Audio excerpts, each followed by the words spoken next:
untuk mendapat banyak dukungan untuk bisa berbicara, untuk melepaskan unek-unek, karena kita tahu bahwa ada banyak pendukung yang akan comforting and assuring us ya dengan curhatan kita dan pembicaraan kita pada sore hari ini. Ada Dr. Fitri Ariyanti Abidin. Mbak Fitri, beliau ini adalah psikolog dan juga pengajar di Fakultas Psikologi Universitas Padjadjaran dan pakar parenting dan parenthood. Apa kabar Mbak Fitri? Dan tentu saja kita juga memiliki seorang konselor yang juga psikolog yang banyak melakukan advokasi dan mendampingi para pria. Ini sungguh sangat menarik, nanti ya kita kupas dari beliau. Mas Haryo Widodo dari Rifka Anissa. Apa kabar Mas Haryo? Dan juga bersama kita ada Pak Agustinus Pohan, sarjana hukum. Beliau ini dari Lembaga Perlindungan Anak Jawa Barat. Dan teman-teman, kalau kita bicara soal kekerasan sebagai sebuah keadaan yang nyata terjadi, kita memiliki testimoni dari 570 orang yang berpartisipasi dalam lomba menulis tentang kekerasan yang diselenggarakan oleh JARI beberapa waktu lalu dalam rangka Hari Kartini.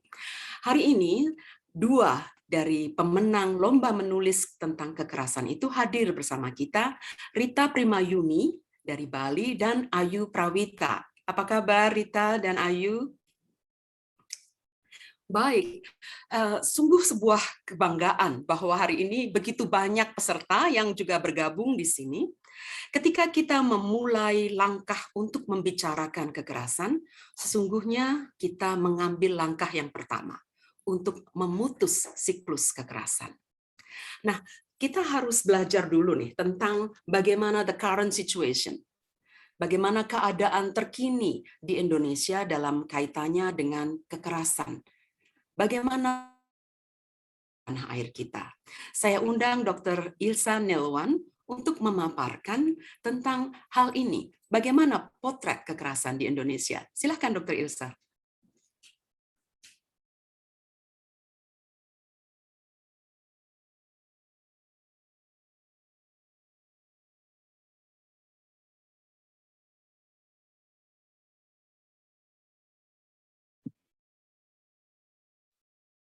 Sudah banyak sekali kelompok-kelompok yang ikut membahas dan memperjuangkan hak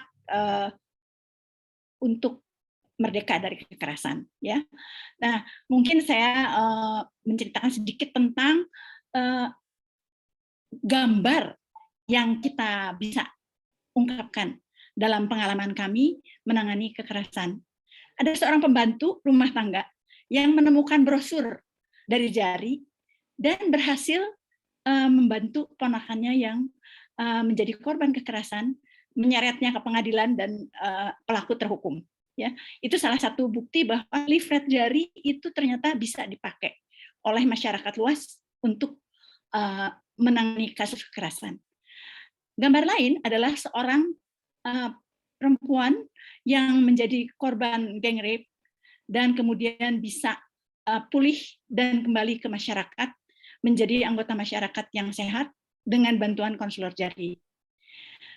Satu hal yang kami masih cita-citakan saat ini adalah bagaimana untuk membantu korban kekerasan yang dengan keterbatasan JARI biasanya hanya datang untuk fase akutnya dan kemudian tidak muncul lagi.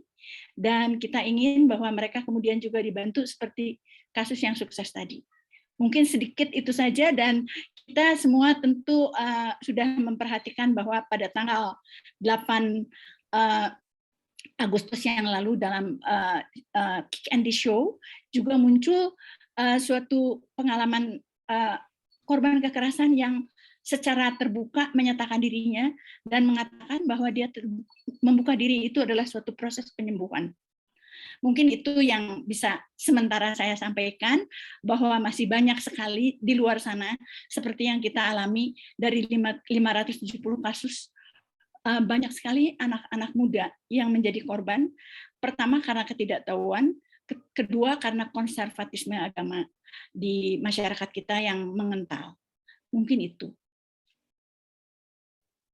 Baik, terima kasih Ibu Ilsa.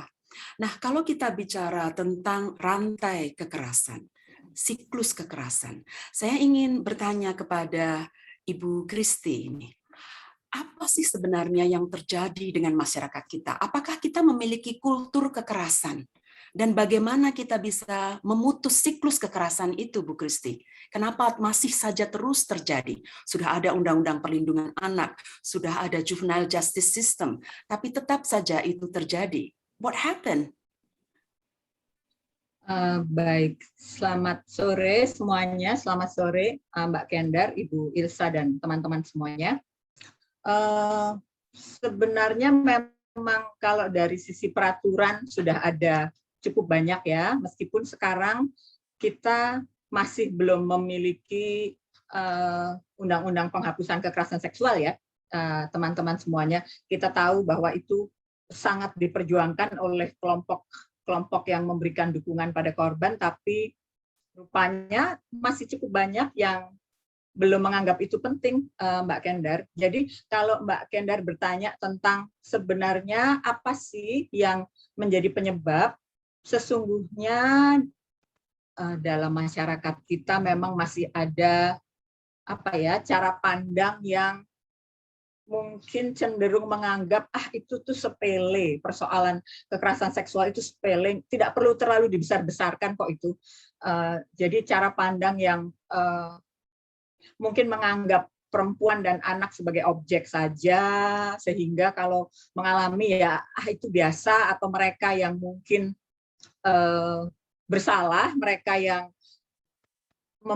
menggoda anak yang anaknya sendiri juga bandel kok, gitu, seperti itu. Sehingga masyarakat cenderung kurang peduli dan kurang peka mengenai kasus-kasus yang ada, Mbak Kendar. Misalnya perkawinan anak, orang nggak terlalu peduli, masalah trafficking, apalagi persoalan-persoalan yang umum ya. Artinya dianggap lebih umum tuh KDRT, kekerasan di masa pacaran, itu dianggap itu kan udah sama-sama dewasa, salah mereka sendiri, gitu sih Mbak. Jadi agak susah untuk ditangani, seperti itu. Baik, terima kasih Bu Kristi. Kalau kita melihat bahwa tadi tantangannya salah satunya adalah di level keluarga ya. Bersama kita ada Mbak Fitri ini. Beliau adalah psikolog yang juga pakar parenting dan juga parenthood. Sebenarnya kalau kita bicara memutus siklus kekerasan, apa sih Mbak the do's and don'ts yang seharusnya orang tua itu ajarkan untuk anak-anaknya, seberapa environment di rumah, lingkungan di rumah itu seharusnya protektif. Bagaimana Mbak the do's and don'ts-nya nih, supaya kita benar-benar paham untuk bisa ikut terlibat memutus siklus kekerasan ini?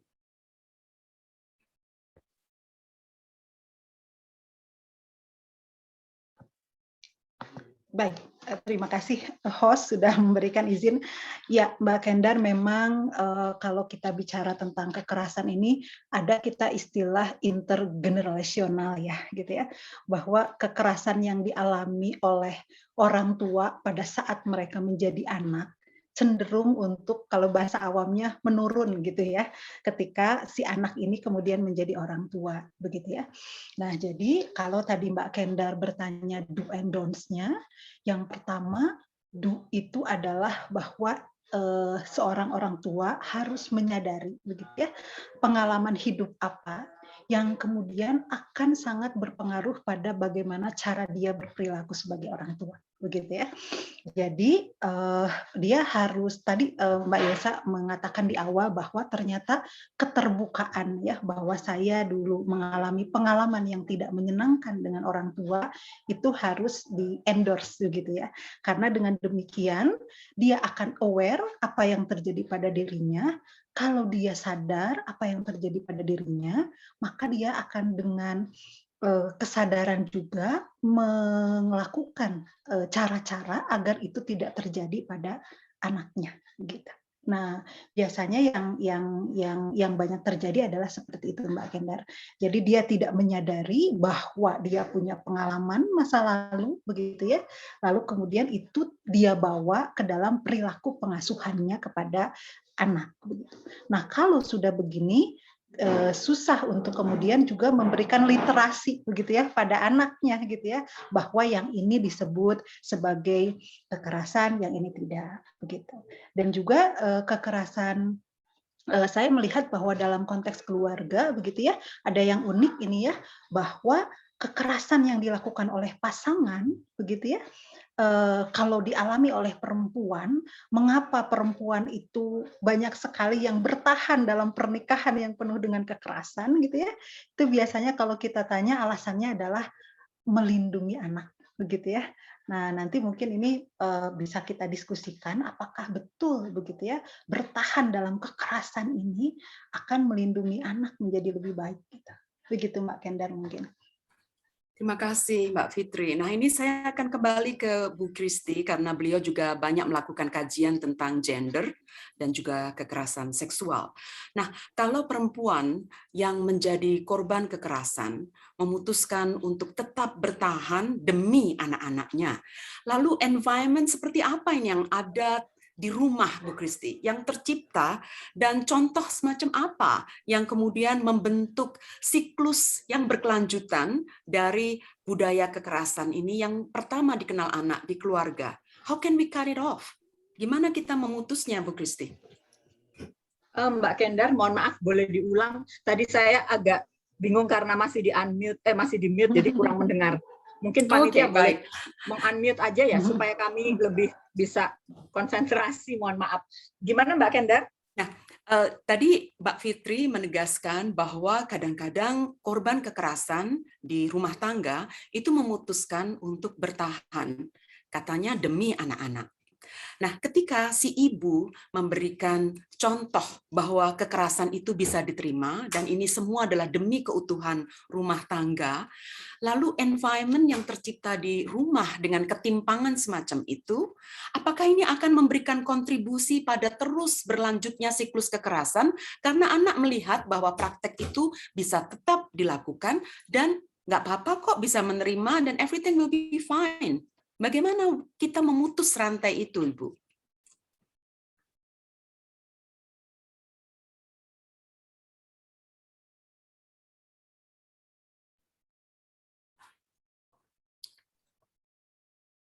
Mohon panitia kami di unmute aja ya, karena kami agak sulit konsentrasi kalau mendengar, tapi itu ya.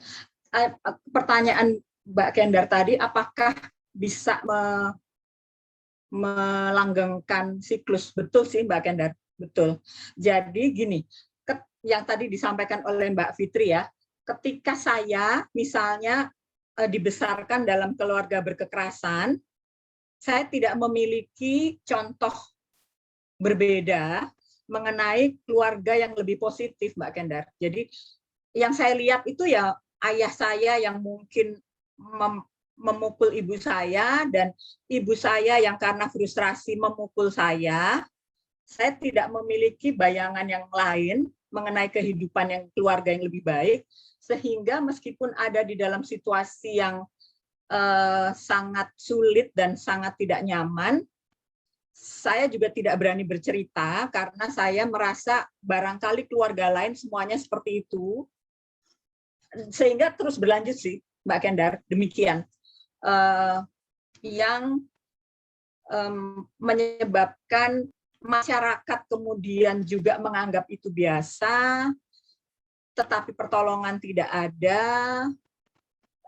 anak-anak lahir dalam situasi emosi yang sakit, kurang nyaman, lanjut seperti itu. Lalu itu karena banyak anggota masyarakat seperti itu, jangan-jangan kemudian juga itu dianggap sebagai hal yang umum, sehingga memang penanganan menjadi kurang efektif. Seperti itu sih, Mbak Kendar. Baik, terima kasih banyak Bu Kristi. Kalau kita masih ragu juga bahwa kultur kekerasan itu bisa tetap bertahan, bercokol, dan bahkan diteruskan dalam keluarga, saya ingin mengangkat salah satu topik tulisan yang diangkat oleh salah satu pemenang dari lomba menulis tentang kekerasan yang dilakukan Jari. Sayang sekali dia hari ini tidak bisa hadir bersama kita, tapi saya akan sampaikan sedikit excerpt ya, atau cuplikan dari apa yang dia tulis. Si anak muda ini bercerita bahwa ibunya adalah korban KDRT, dan si ibu memutuskan demi bertahan, katanya demi kamu dan kakakmu. Jadi, istri memberi pemakluman dan juga maaf kepada suami yang terus melakukan kekerasan, dan anak-anak di keluarga ini tidak terlepas dari sepak terjang brutal bapaknya. Si bapak hanya berhenti melakukan kekerasan karena beliau terkena stroke. Di saat itulah kekerasan berhenti, bukan karena dia menyadari bahwa dia melakukan kesalahan besar, tetapi karena stroke telah melumpuhkan beliau. Saya rasa adik kita yang satu ini yang menulis satu dari 570 tulisan yang dikirimkan ke panitia lomba menulis di Jari, bukanlah satu-satunya yang mengalami situasi keluarga seperti ini. Nah, beralih ke salah satu adik juga, ini seorang mahasiswi, saya dari pakar langsung melompat dulu ke survivor dan juga saksi mata dari sebuah aksi yang sangat berpotensi merenggut kehormatan si anak tersebut. Saya dengan izin beliau boleh menyebutkan nama dan bertanya kepada adik kita ini, Niluh Putu Rita Pramayuni dari Bali. Rita ini seorang mahasiswi yang dalam tulisannya mengungkap kejadian di masa kecilnya ketika Rita masih SD, di mana tetangga sebelah adalah pemilik warung yang menjual kebutuhan sehari-hari, dan si bapak pemilik warung ini selalu mencoba untuk melakukan perbuatan tidak nonoh kepada Rita. Rita tidak berdiam diri sebenarnya, karena Rita bercerita melaporkan kepada ibunya untuk meminta pembelaan. Tapi si ibu justru menganggap bapak pemilik warung itu sebenarnya bercanda, jadi jangan terlalu serius dan jangan takut. Dan hal ini menjadi keprihatinan Rita dari masa ketika dia SD hingga ketika Rita dewasa. Dia menjadi orang yang sangat sensitif terhadap isu seperti ini. Dia akan marah dan juga merasa sangat tidak dihormati ketika seorang dewasa melakukan perbuatan tidak senonoh kepada anak kecil yang dilihatnya. Nah, Rita, pertanyaan saya untuk kamu yang sungguh sangat berbesar hati menuliskan pengalaman masa kecilmu dalam tulisan ini adalah seberapa sulit, Rita, untuk bisa berbicara dulu dan sekarang, apakah keadaannya masih sama untuk bisa bercerita, untuk bisa mendapat simpati dan dipercaya bahwa kekerasan dan potensi kekerasan itu tetap merupakan ancaman nyata. Apakah telah ada pergeseran, Rita? Silahkan, Rita Pramayuni. Baik, sebelumnya terima kasih. Jadi untuk kesulitan saya untuk berbicara tentang hal ini sama sekali saya akui saya tidak sulit. Karena menurut saya ini bukanlah sebuah aib, bukanlah sebuah hal yang saya sembunyikan. Karena ketika awal kejadian itu pun pertama kali bapaknya itu ingin melakukan hal yang tidak pantas dilakukan kepada saya, itu saya sudah segera bercerita kepada orang tua saya. Jadi saya bukan tipikal anak yang takut dengan hal tersebut. Jadi saya bukan tipikal anak yang ada yang melakukan hal itu, saya bingung kemana, tapi saya langsung mengadu kepada ibu saya. Namun masalahnya mungkin karena kurangnya kepekaan dari orang tua ya, jadi orang tua masih menganggap bahwa itu adalah hal yang masih wajar, hal yang tidak, sepertinya itu bercanda, tidak mungkin dia melakukan itu kepada anak kecil.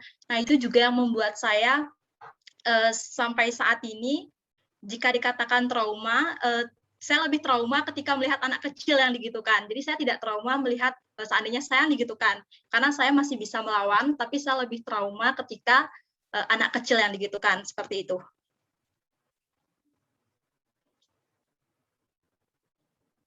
Baik, terima kasih banyak Rita. Kalau kamu melihat di sekitarmu, di dalam tulisanmu kamu juga menulis bahwa kamu menyaksikan seorang bapak yang mencium seorang anak perempuan kecil, dan berpura-pura seolah-olah itu sedang bercanda, seperti ngecek apakah dia memakai celana dalam dan lain sebagainya. Apakah anak-anak lain yang kamu ketahui juga berpotensi untuk dilecehkan atau bahkan mengalami pelecehan itu seperti kamu, berani bicara, kemudian mengadu dan tidak merasa bahwa ini sebuah aib dan tidak merasa takut? Bagaimana di sekitarmu? Kalau saya lihat dari lingkungan saya sepertinya tidak. Jadi para pelaku ini dia sangat pintar sekali ya. Jadi mereka melihat anak yang memang sangat kecil untuk digitukan, dan mereka terlihat sangat terkesan, oh saya lagi bercanda dengan anak ini, saya gemas dengan anak ini. Padahal di sana saya melihat kok kayak bapaknya ini gemas mencium kok bagian bibirnya, kok bagian seperti dia ada hal yang ya istilahnya dia tuh nafsu lah dengan anak kecilnya ini gitu.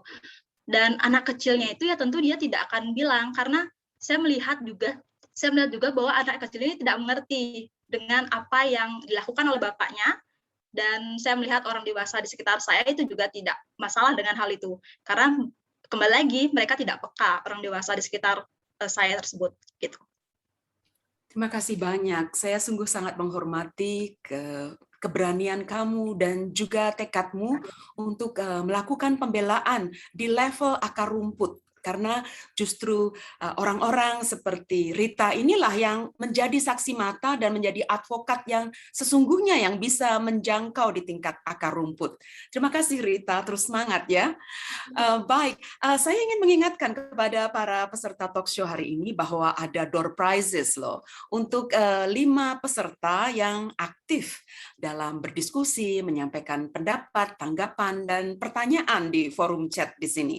Nanti siapa yang beruntung akan dicolek di tengah-tengah dan di akhir acara ini. Jadi silahkan untuk berpartisipasi di forum chat ya.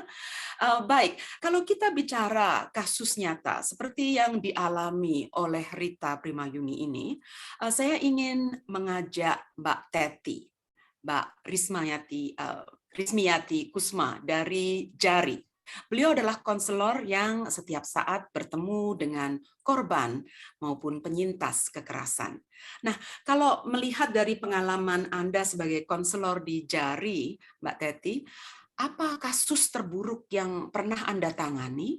Terus untuk mencari jalan menuntaskan kasus-kasus yang berat itu, apa tantangan terbesarnya yang masih mengganjal, Mbak? Terima kasih Mbak Kendar. Selamat sore sahabat semua. Saya barangkali menjadi Mbak Teti, ada gangguan HP, di suara ada nih. HP di situ. Ada HP mungkin ya sedang berdering? Enggak. Tidak ada. Ada. Apakah ada gadget lain yang juga connected ke Zoom ini? Enggak ada. Tidak ada. Suara saya enggak terdengar. Terdengar, tetapi ada suara seperti gadget lain sedang terkoneksi juga, seperti tet-tet gitu. Ada peserta yang hidup. Oh, ada peserta. Oke, saya mohon kepada para peserta yang tidak sedang berbicara untuk masing-masing mute mikrofonnya. Di sebelah kiri bawah, paling kiri di bagian bawah ada simbol mikrofon. Tolong untuk di mute. Ketika Anda tap itu, maka Anda akan mute dan itu akan membuat jalannya diskusi ini lebih lancar. Baru ketika Anda akan berbicara atau dipersilahkan bicara, silahkan unmute. Ya, itu adalah rules of the game untuk talk show hari ini. Silahkan kembali Mbak Teti. Ya, oke. Terima kasih Mbak Kendar. Semoga suara saya sudah lebih baik didengar. Nah, saya barangkali bekerja sebagai Oh, ini kayaknya Bu Teti ininya ya, internetnya kalinya, Tet. Iya, saya rasa di Bu Teti koneksinya tidak bagus, Bu. Jadi tersendat-sendat. Ya. Sekarang bagus?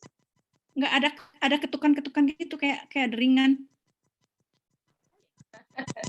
Maaf Bu, bisa dicopot saja Bu headsetnya. Headset. Coba diputus headsetnya. Headsetnya mungkin. Headsetnya. Mungkin tidak usah pakai headset, Ibu. Baiklah. Bisa Bisa dilepas dan koneksi di komputer bisa dicabut saja, mungkin lebih jelas. Lebih enak. Headsetnya. Udah dicabut. Juga belum terdengar. Dan dicabut dari colokan di samping komputer. Nah, bisa terdengar suara saya? Malah nggak kedengaran. Masih ada gangguan. Coba nggak tahu. Padahal di sekitar Coba saya sambil Ibu Teti perbaiki, saya akan beralih ke Mas Haryo dulu saja mungkin ya. Jadi mungkin Ibu bisa off kamera dulu untuk repair the connection atau retry to enter the meeting room lagi ya, Ibu. Ya. Baik, saya beralih ke juga seorang konselor dari sebuah yayasan yang saya tahu sangat aktif melakukan pendampingan dan juga konseling, Rifka Anissa. Nah, ini ada seorang konselor yang menurut saya unik sekali karena tugasnya itu adalah khusus mengadvokasi para pria. Nah, apakah di sini ada asumsi bahwa pria itu berbahaya? Pria itu adalah pelaku, ya, karena ada juga loh sebenarnya pria yang juga menjadi korban dari kekerasan, baik oleh sesama jenis maupun berbeda jenis, baik karena umurnya yang muda atau tua gitu, membuat mereka juga rentan. Nah, kita perlu belajar nih dari Mas Haryo Widodo dalam pengalamannya menjadi konselor di Rifka Anissa dan melakukan tugas advokasi untuk para laki-laki. Ini tugas yang menantang, bukan? Tantangan terbesarnya bekerja dengan para laki-laki yang sering kadang-kadang terlalu macho, itu bagaimana, Mas? Mungkin bisa dibagikan ceritanya untuk kita di sini. Silakan, Mas Haryo. Iya, terima kasih.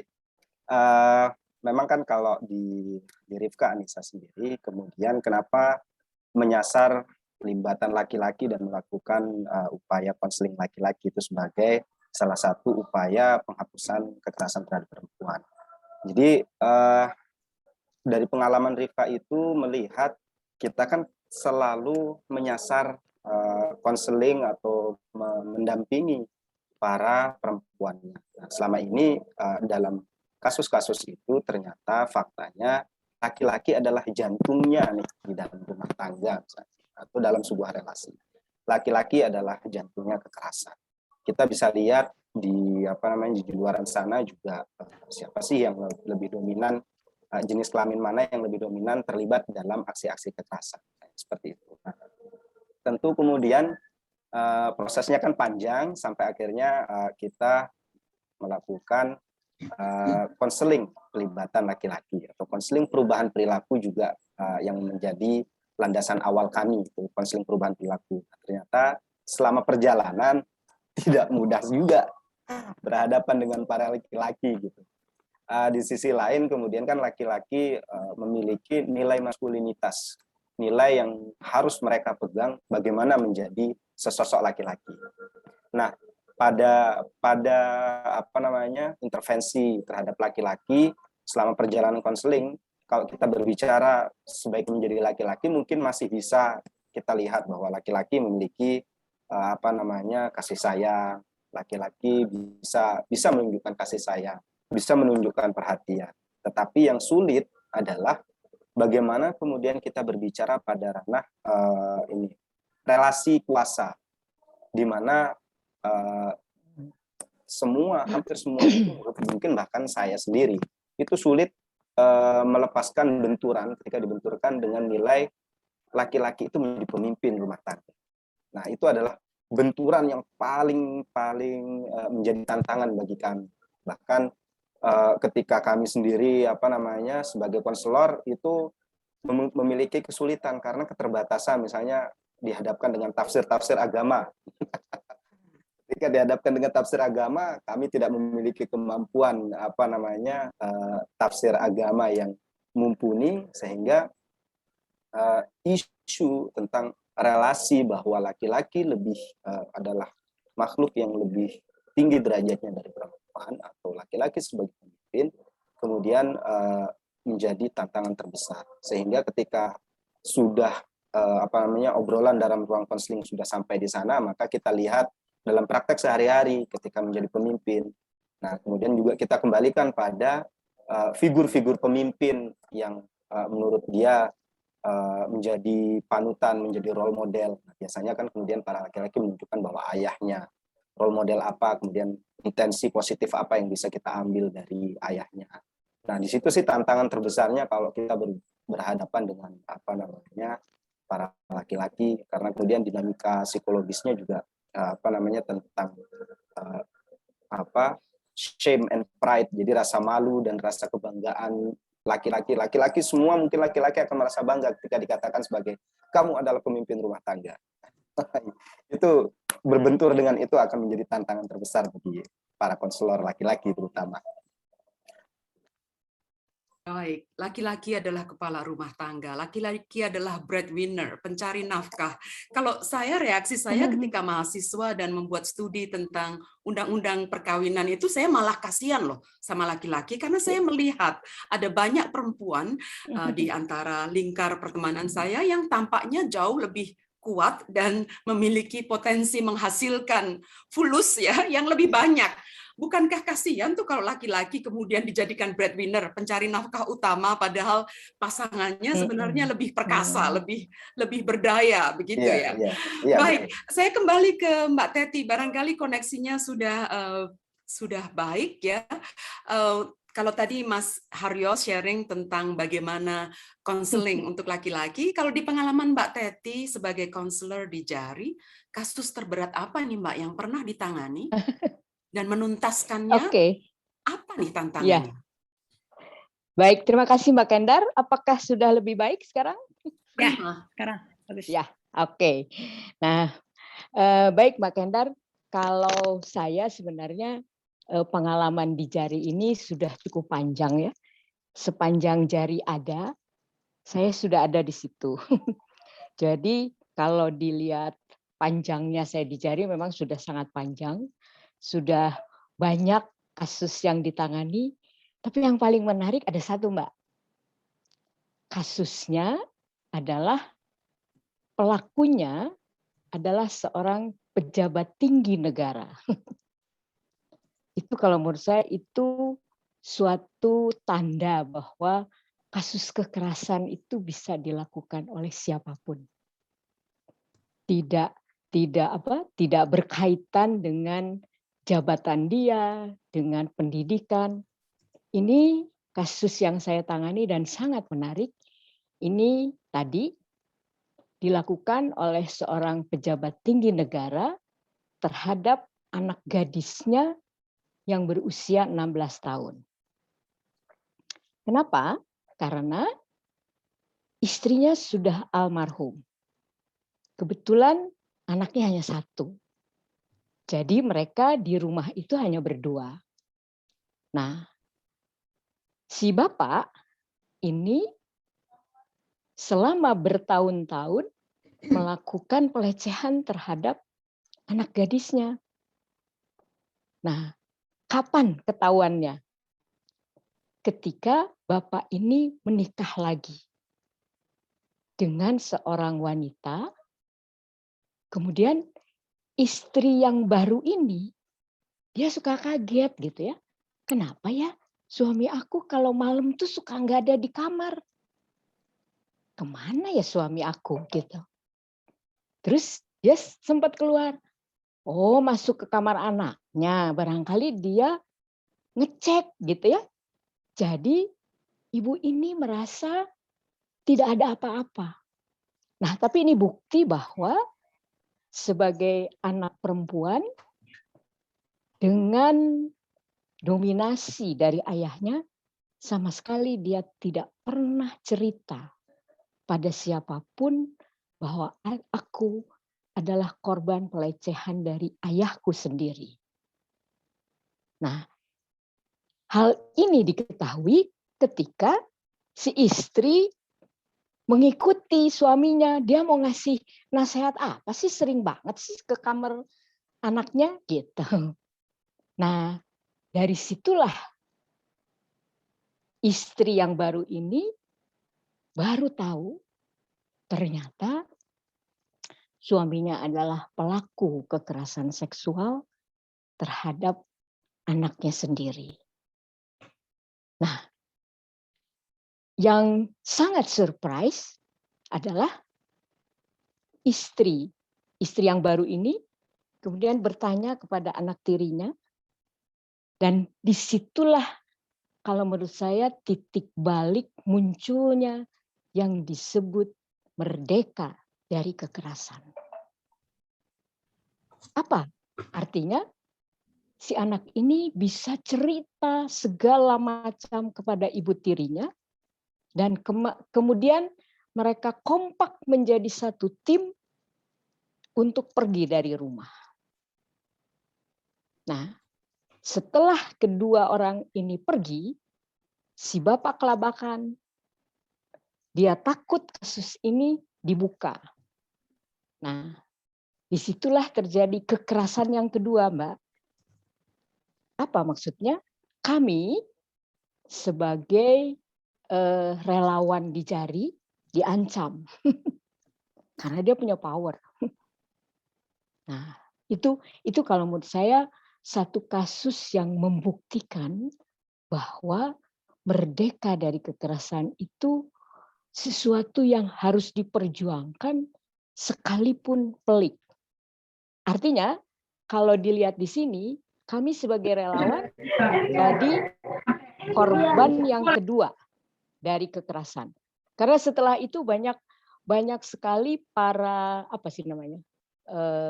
aparat yang barangkali ngintip gitu ya, apa yang dilakukan oleh ibu dan anak ini. Tapi ketika saya melakukan konseling, kemudian mereka berdua mengatakan bahwa kami akan memutuskan hubungan dengan bapaknya ini. Nah, kalau menurut saya, itulah titik balik munculnya yang disebut merdeka dari kekerasan, sekalipun risikonya berat, Mbak. Saya pun kalau mau melakukan konseling, harus lihat dulu sekeliling, ada aparat nggak? Karena bukan tidak mungkin, kami juga akan digeret. Itulah yang kalau menurut saya satu bukti bahwa powerful atau otoritas seorang laki-laki, apalagi ketika dia punya jabatan tertentu, luar biasa hebatnya.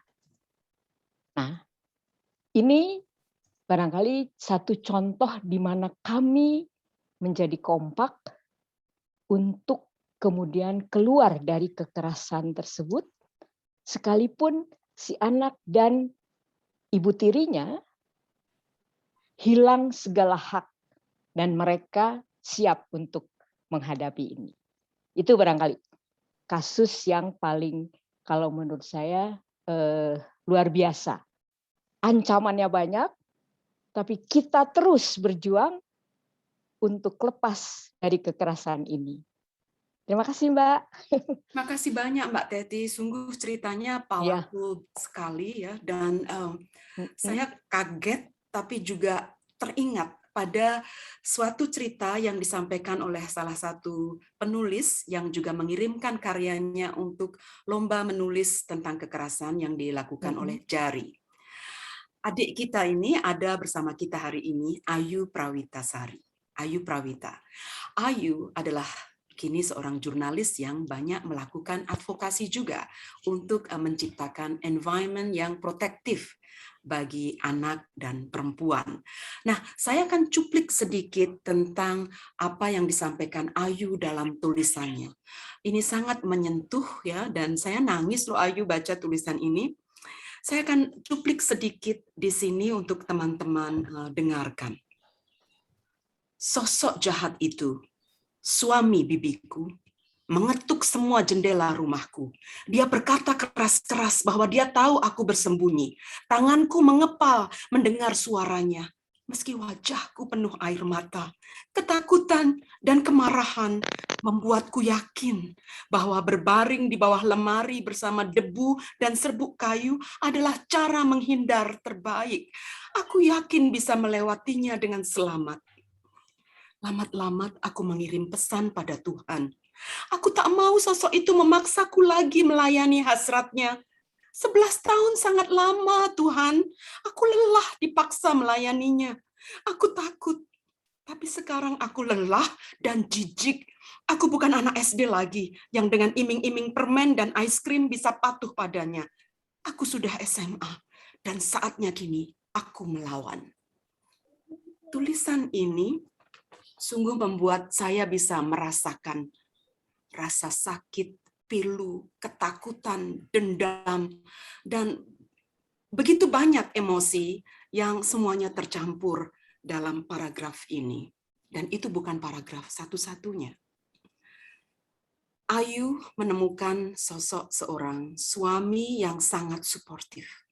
Yang ketika mimpi buruk itu tiba, si suami yang baik hati ini mau mendengarkan dan menjadi mitra bicara, seolah-olah itu adalah pertama kalinya dia mendengar kisah sedih itu.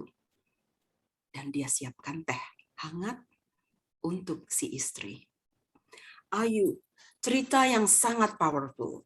Kemudian kiprahmu sebagai jurnalis untuk memberikan efek jera dan juga pendidikan kepada mereka yang terimbas dengan kekerasan, sungguh sebuah upaya yang mulia. Ayu, terapimu untuk bisa sembuh dari luka yang begitu dalam, apa saja yang kamu telah lewati, Ayu? Ya, terima kasih. Saya tidak tahu sebenarnya kalau, jadi sosok yang saya ceritakan itu memang paman saya, tapi yang kakak dari adik dari ibu saya adalah si istri. Dan suaminya adalah seorang pejabat di Kejari. Dia sangat powerful, omongannya sangat dipercaya. Saya dibesarkan di keluarga yang sangat konvensional. Saya dengan kakek. Kakek adalah hasil pendidikan orang Belanda yang bisa dibayangkan seperti itu ya. Jadi suara saya tidak akan didengar ketika masih kecil. Ya, jadi saya mengalami itu belasan tahun dan yang bisa membuat saya hidup adalah gini. Jadi luka psikologi itu akan bisa disembuhkan oleh lingkungan dan kedua waktu. Saya tidak punya lingkungan yang mendukung karena saya tidak bisa bercerita kepada siapapun yang bisa percaya dengan omongan saya. Saya tidak punya itu. Jadi satu-satunya yang bisa mendengarkan saya adalah buku. Jadi escaping saya adalah membaca buku-buku Enid, membaca buku-buku Astrid Lindgren, dan saya bisa lari dari itu semua. Saya ingin menjadi jurnalis seperti Medican. Medican itu tokohnya Astrid Lindgren, bisa membalas ke orang jahat, membalas kejahatannya wali kota yang jahat misalnya dalam novel itu. Saya tenggelam di situ. Saya tidak punya teman, jadi teman saya adalah buku-buku itu, tapi berhasil membantu saya melewatkan itu. Begitu sih Mbak.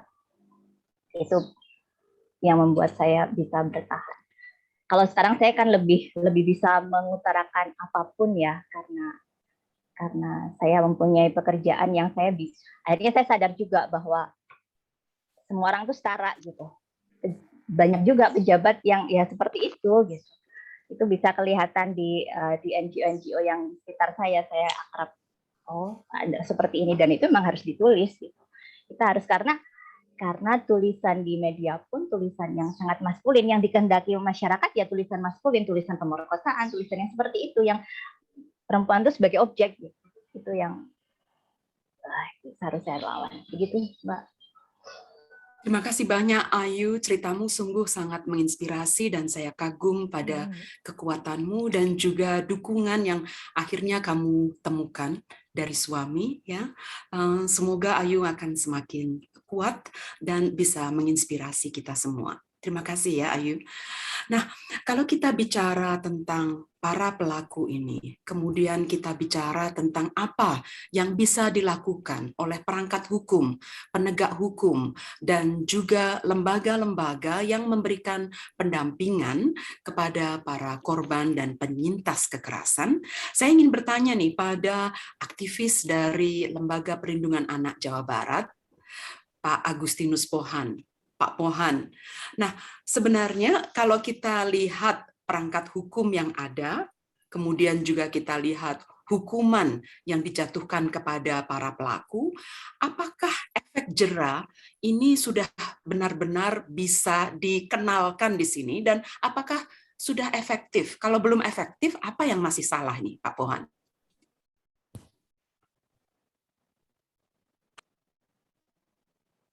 Itu belum di-unmute. Pak Pohan masih muted, Pak Pohan? Sorry. Ya, sudah ya barangkali. Sudah, terima kasih. Oke. Kita selama ini selalu berpikir bahwa untuk membangun efek jera itu dengan meningkatkan sanksi. Menghukum lebih berat, lebih berat, lebih berat. Tapi dari waktu ke waktu ya, termasuk Undang-Undang Perlindungan Anak ya, kita robah, kita tambahkan hukuman, kita kasih sanksi tambahan. Tapi dari waktu ke waktu tidak memperlihatkan hasil yang memuaskan. Pada hemat saya adalah persoalannya bukan di sana. Ya, persoalannya bukan bagaimana menghukum berat kemudian menimbulkan penjeraan. Logika yang mengatakan bahwa kalau dihukum berat bisa jera, barangkali ya mungkin lebih berhasil untuk model tipe-tipe kejahatan di mana kejahatan itu sebagai alat untuk mencapai satu tujuan. Tetapi karena di sana lebih rasional. Ya. Tetapi dalam kejahatan-kejahatan yang sifatnya ekspresif seperti kekerasan seksual, ya, itu agak diragukan kemampuannya untuk bisa menimbulkan efek jera. Karena apa? Karena pelakunya tidak rasional. Ya. Pelakunya lebih banyak emosional, ya, sehingga tidak akan berpikir bahwa sanksi apa gitu ya. Nah, oleh karena itu ada aspek lain barangkali yang perlu kita pertimbangkan. Pertama adalah menurut saya yang paling lemah di kita adalah soal tingkat kepastian, level of certainty-nya yang lemah. Apa yang saya maksud level of certainty adalah persentage dari kasus dan berapa yang ditangani oleh penegak hukum. Ya misalnya kalau ada 1000 kasus, berapa sih kasus yang kemudian dibawa ke dalam sistem peradilan pidana dan melahirkan sanksi yang bisa diterapkan kepada pelakunya. Berapa berat pun sanksi, katakan kita berikan hukuman mati, kalau dari 100 atau dari 1000 hanya 10 saja yang diberi sanksi, maka sanksi yang berat itu tidak punya makna karena orang akan memaknai itu sebagai mereka adalah pelaku-pelaku yang sial karena 10 dari 1000, karena 990 lainnya tidak terjangkau. Saya selalu membandingkan kenapa saya bilang membuang sampah di Indonesia, orang lebih berani membuang sampah di Bandung ketimbang membuang sampah di Singapura. Di Singapura takut didenda $500, di Bandung jangan salah, sanksinya 3 bulan kurungan. Apa nggak kurang berat itu? Kalau kita bandingkan $500 dengan 3 bulan kurungan, buat saya kayaknya lebih berat di Bandung. Tapi orang tidak takut membuang sampah di Bandung karena silakan tanya dalam 1 tahun berapa orang yang diseret ke pengadilan untuk membuang sampah. Silakan cek di sistem peradilan pidana di Singapura berapa banyak orang yang dijerat karena membuang sampah dan kita akan mendapatkan persentage yang sangat berbeda. Jadi meningkatkan level of certainty. Tapi ini kan gampang diomong nih, Pak Kendar ya. Gimana melaksanakannya? Jadi udah banyak cerita. Bu Teti cerita apa cerita, saya nggak tahu berapa banyak yang masuk ke pengadilan dari cerita-cerita. Ya, dan kan semuanya berakhir ya sudah memutuskan untuk meninggalkan rumah itu saja sudah selesai. Ya, karena begitu banyak kendala, apalagi kalau orang-orang tertentu. Kekerasan seksual itu buat saya dalam hal tertentu saya bilang white collar crime. Saya bisa buktikan. Kita tahu ada atlet Pistorius di Afrika Selatan yang membunuh pacarnya. Berapa lama prosesnya sampai dia diproses oleh hukum? Kita pernah mendengar O.J. Simpson di Amerika, diadili karena membunuh istrinya, dibebaskan oleh pengadilan pidana Amerika. Tidak terbukti. Ya, begitu banyak kasus-kasus kekerasan seksual, apalagi kalau dia seorang bintang. Klubnya punya kepentingan, bahkan kadang-kadang negara punya kepentingan untuk menjaga nama baiknya. Ya, semua nggak jalan. Jadi ini PR besar. Oleh karena itu saya mengharap, saya bilang, lihat persoalan yang tadi banyak dibicarakan. Gimana kita mau menyerahkan pada hukum untuk menyelesaikan? Buat saya nonsen. Tapi saya tidak mengatakan, oh berarti hukumnya tidak perlu. Oh enggak, hukum diperlukan. Hukum diperlukan untuk pada level tertentu dia berperan, misalnya setidaknya dia berperan untuk mencegah tindakan main hakim sendiri. Itu salah satu perannya. Tapi menyelesaikan, kita mau tanya, adakah kejahatan yang bisa dihentikan oleh hukum? Kita punya sejarah panjang dengan hukum pidana, mana hasilnya? Jadi saya setuju bahwa kita membutuhkan undang-undang PKS, misalnya tadi Bu Kristi sudah menyebutkan, tetapi jangan kita menunggu undang-undang PKS seakan-akan kalau hadir itu akan menyelesaikan persoalan. Mari kita lakukan, hukum memainkan perannya dalam batas tertentu dan harus disadari bahwa kemampuannya tidak terlalu banyak. Ya, jadi saya sedikit menulis ketika hukum berhadapan dengan pejabat, dengan selebriti, dengan orang yang punya power, hukum yang kita desain begitu hebat itu, yang gagah itu, seringkali jadi loyo, ya, tidak bisa berbuat banyak. Jadi, tapi sekali lagi, jangan terlalu pesimis juga, ya, artinya hukum punya peran, tetapi jangan terlalu diandalkan. Kayak sekarang itu, saya orang hukum, ya, jadi saya merasa sebelah hukum ini kayak keranjang sampah, apa aja kita sibuknya bikin undang-undang. Seakan-akan begitu jadi undang-undang, nanti akan beres, gitu ya. Tapi tiap kali kan begitu. Undang-undang PKDRT, sekarang ini sudah saya lihat kalau kita bicara soal kekerasan terhadap perempuan, sekarang ada peraturan jaksa tahun 2021 yang paling akhir. Wah, bagaimana harus menyidik perempuan yang istilahnya saya sudah diganti. Saya mohon maaf ya, saya agak tidak setuju. Sekarang istilah perempuan yang berhadapan dengan hukum. Jadi sama dengan anak berhadapan dengan hukum dan perempuan berhadapan dengan hukum. Saya merasa kenapa saya bilang nggak laki-laki berhadapan dengan hukum juga. Ya, kenapa harus ada? Kok perempuan jadi disamakan sama anak-anak? Menurut saya perempuan bukan anak-anak. Nggak usah pakai istilah-istilah semacam itulah cara melindungi perempuan. Diberikan segala pedoman untuk melindungi perempuan di dalam proses peradilan pidana. Dan ada SK Dirjen Peradilan Umum di Mahkamah Agung untuk diterapkan di pengadilan. Dan itu diberlakukan terhadap semua tindak pidana, bukan hanya kekerasan. Saya bilang kalau perempuannya koruptor juga berlaku cara itu. Iya, katanya. Kenapa ya? Pertanyaan saya, terus kenapa ya jadi begitu? Nah, satu yang kita lupa, dari berbagai undang-undang terhadap kekerasan seksual terutama, kita sekarang ini orientasinya bukan salah ya, benar. Bagaimana melindungi korban. Tetapi terhadap pelaku, menurut saya kita keliru. Karena approach-nya sekarang adalah bagaimana melindungi korban dan menghukum pelaku seberat-beratnya.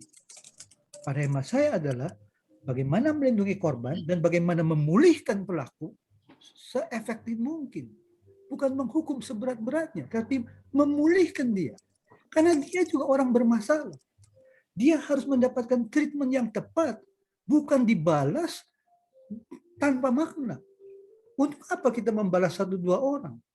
Ya, yang kita perlukan bagaimana efeknya terhadap orang lain, bagaimana daya cegahnya terhadap khalayak, terhadap mereka yang punya potensi menjadi pelaku. Sementara begitu dulu, Mbak. Terima kasih. Terima kasih banyak Pak Pohan. Ini meng-highlight betapa banyak justru PR kita, bukan hanya di area hukum saja, tapi kalau kita bicara bagaimana memutus siklus kekerasan ini, tadi Pak Pohan mengatakan bahwa bukan hanya soal hukum yang harus ditegakkan, perangkat hukum yang harus jelas dan ada, ya, tetapi kita juga harus melihat daya cegahnya. Nah, ini akan menjadi PR yang luar biasa besar, apalagi tadi Pak Pohan juga mengatakan bahwa mereka pelaku ini juga sakit loh. Jadi harus dilakukan sesuatu agar tidak terjadi lagi again and again, begitu ya. Nah, saya akan ke Bu Christine yang juga pendiri Yayasan Pulih. Tapi sebelumnya saya ingin mengingatkan kepada para peserta ya untuk aktif terlibat dalam diskusi di forum chat, dan saya juga ingin mempersilahkan kepada para speakers dan juga peserta ya untuk menanggapi loh pertanyaan di sini sebelum nanti saya akan bacakan pertanyaannya untuk ditanggapi oleh para narasumber ya. Teman-teman yang lain di sini juga boleh menanggapi ya, dan juga para narasumber jika berkenan dan ada waktu silahkan ketik ya jawabannya di forum chat.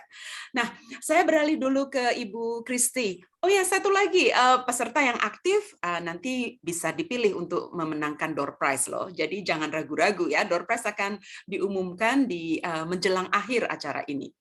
Nah, Bu Kristi, kalau kita melihat aspek hukum di satu hal, kemudian kita melihat dukungan untuk para korban.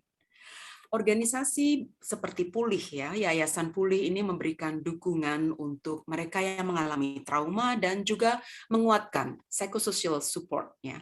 Nah, sebenarnya apakah itu sudah memadai, Bu? Dan siapa yang seharusnya bisa terlibat untuk menangani soal trauma dan juga memberikan dukungan psikososial ini kepada para korban? Apakah yayasan-yayasan seperti Pulih saja sudah memadai?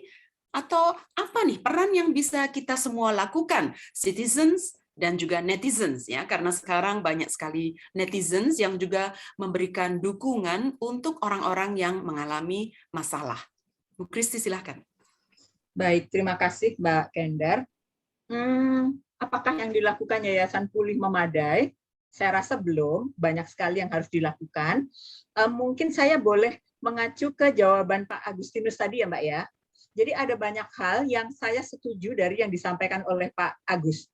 Jadi gini, menurut saya ya memang ini kompleks sekali. Persoalan kekerasan berbasis gender, kekerasan seksual itu sangat kompleks karena korban mengalami trauma, tapi sebenarnya pelaku, saya tidak bermaksud membela pelaku loh ini, tapi pelaku sering juga punya masa lalu yang buruk, traumanya dia sendiri, karena penelitian-penelitian menunjukkan anak laki itu lebih banyak mengalami kekerasan sih daripada anak perempuan, termasuk mungkin kekerasan seksual dari sebaya gitu ya, maksudnya dilecehkan, dipermainkan, celana dipelorotin, misalnya gitu loh Mbak.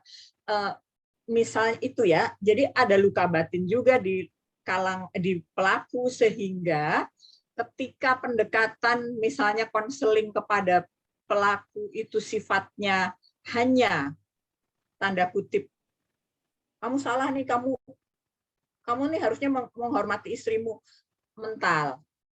Nah, hal yang lain yang tadi disampaikan oleh Pak Agus benar sih, bahwa kok kayak hukum jadi keranjang sampah ya.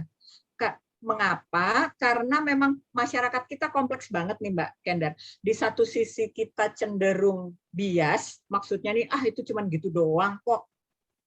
Masa sih? Nah, tapi di sisi lain penegak hukum membuat aturan atau mengusulkan aturan pemberatan hukuman sehingga menjadi tidak klop, karena di satu sisi kita ingin menjerakan orang dengan hukuman yang maksimal, tapi masyarakat melihatnya, perilaku kayak gitu dihukum sebanyak itu, tidak adil sama sekali. Jadi memang bertolak belakang gitu ya, sehingga akhirnya tidak efektif. Yang saya setuju bahwa yang harus diubah sesungguhnya adalah praktik hidup. praktik hidup yang berarti juga sebenarnya kalau bisa itu jangan juga semua kasus menjadi kasus yang terlalu parah sehingga akhirnya harus ditangani secara hukum, dan ketika ditangani secara hukum juga tidak efektif sih Mbak Kendar akhirnya kan. Kita tahu yang tadi Pak Agustinus bilang, emang berapa persen yang masuk ke hukum lalu memang bisa berlanjut ke pengadilan, itu kecil sekali. Sehingga yang memang harus dilakukan adalah bentuk-bentuk lain. Maksudnya prevensi, intervensi awal. Kita tahu misalnya kasus kekerasan seksual itu juga ragam. Artinya kita juga harus memperlakukan pelakunya secara ragam. Tidak bisa ada suatu sanksi yang sama gitu. Misalnya ketika awal sudah diidentifikasi, bisa dilakukan teguran, konseling, sehingga tidak perlu orang ini kemudian berlanjut melakukan tindakan-tindakan yang lebih parah. Seperti itu sih ya. Jadi memang jangan berpikir soal penghukuman yang lebih berat, tapi perlu berpikir mengenai mengubah pola perilaku dan cara pandang masyarakat secara lebih utuh, mulai dari itu tadi, bahwa anak itu perlu dihormati, bahwa perempuan perlu dihormati, bahwa konsep seksual konsen itu Mbak Kendar. Konsep seksual konsen. Ini kalau di Indonesia orang, seksual konsen barat ya, berarti kamu setuju dengan hubungan seks bebas ya. Jadi terlalu kacau cara berpikir masyarakat kita ini, sehingga memang harus pelan-pelan dilakukan langkah-langkah yang serentak sih Mbak Kendar. Jadi kalau misalnya yayasan pulih ya, selain ada konseling juga ada edukasi masyarakat serentak sih Mbak Kendar. Jadi konseling, edukasi masyarakat, pengubahan sistem hukum, pelatihan bagi penegak hukum agar bisa lebih sensitif, itu semua. Dan juga konseling pada pelaku sih, tetap gitu, itu juga perlu. Baik, terima kasih banyak Bu Kristi. Nah, Bu Kristi ini banyak melakukan kajian tentang kekerasan seksual. Saya ingin mengkaitkan ini dengan banyaknya situs-situs pornografi ya, yang memberikan banyak anak muda juga pengetahuan tentang seksual. Apakah itu edukatif, educational atau tidak, atau justru distraktif? Saya ingin tahu nih Bu Kristi, dalam temuan-temuan kajian Anda, apa kontribusi dari situs-situs di dunia maya yang mengarah ke pornografi? Apakah itu justru memberi anak-anak muda dan pelaku sebuah kesempatan untuk menyalurkan minatnya pada hal-hal seksual di dunia maya, atau justru mereka terinspirasi untuk melakukan kekerasan seksual kepada manusia di dunia nyata, bukan di dunia maya? Bagaimana Ibu? Baik Mbak, ini memang sangat penting ya. Jadi Ibu Bapak sekalian ya, ini persoalan yang sangat kompleks. Kami di psikologi yakin bahwa manusia itu melakukan kekerasan seksual karena alasan yang sangat ragam. Belum tentu alasan utamanya adalah dorongan seksual. Belum tentu, tapi ada banyak hal lain. Nah, yang kami lihat kalau secara psikologi, mohon maaf ini jadi agak meluas. Kebetulan memang kemarin ini bersama mahasiswa, ada 5 mahasiswa ya, kami melakukan penelitian terkait online sexual activity, Mbak Kendar. Dan itu mahasiswa sendiri yang datang ke saya terus bilang, Mbak Kristi mau nggak bimbing kami skripsi online sexual activity gitu. Dan saya banyak belajar dari mereka sih Mbak, karena aku kaget-kaget gitu, kayak gitu. Jadi kan ada dating app, banyak banget ya Mbak, berbagai situs pornografi. Yang saya melihat yang terjadi pada anak muda sekarang adalah sebenarnya manusia itu memiliki kebutuhan-kebutuhan dasar kan ya, kebutuhan untuk berelasi, berkoneksi dengan orang lain, memiliki kedekatan. Nah, itu sayangnya memang menjadi sulit dipenuhi karena internet sih, Mbak.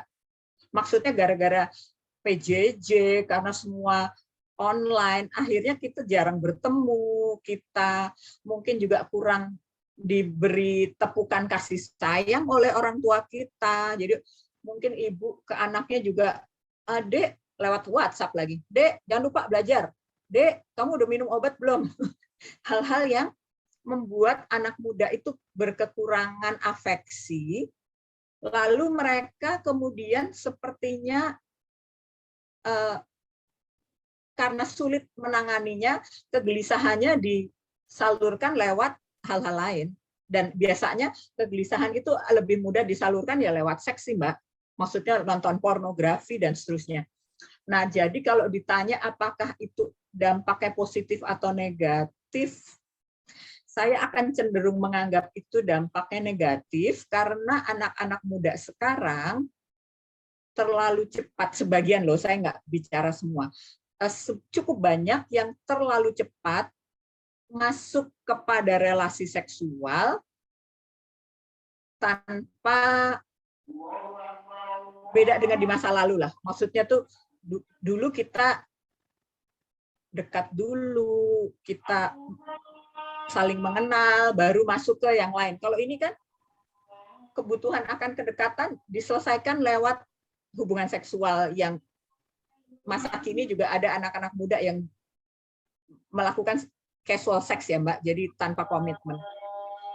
Lalu juga hadirnya pornografi yang berlebihan itu, saya sendiri bukan orang yang menganggap bahwa menonton pornografi itu selalu buruk ya, karena menurut saya manusia itu makhluk seksual juga. Tetapi berlebihan itu juga menyebabkan ada desensitisasi sih, dan kurangnya perhatian pada hal-hal yang lain sih Mbak Kendar.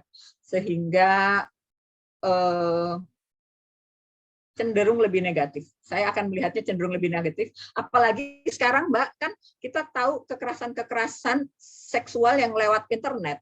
Misalnya yang disebut sekarang disebut, nah ini untuk anak-anak perempuan, remaja-remaja perempuan mungkin perlu lebih hati-hati. Yang disebut sebagai revenge porn itu loh Mbak Kendar. Revenge porn. Jadi anak-anak muda terlanjur terlalu cepat melakukan aktivitas seksual, entah dia tahu atau tidak, ternyata itu direkam oleh pacarnya. Ketika si anak perempuan atau remaja perempuan ini merasa dia tidak nyaman lagi dalam hubungannya atau mungkin mengalami kekerasan, dia mau keluar dari hubungan itu, lalu ternyata videonya disebarluaskan oleh pacarnya, wah itu ngeri. Dampaknya luar biasa besar, banyak sekali. Mungkin itu sih Mbak. Baik, terima kasih banyak Bu Kristi. Ini sungguh sebuah isu yang sangat multidimensional, yang pendekatannya tidak bisa hanya satu sisi saja ya.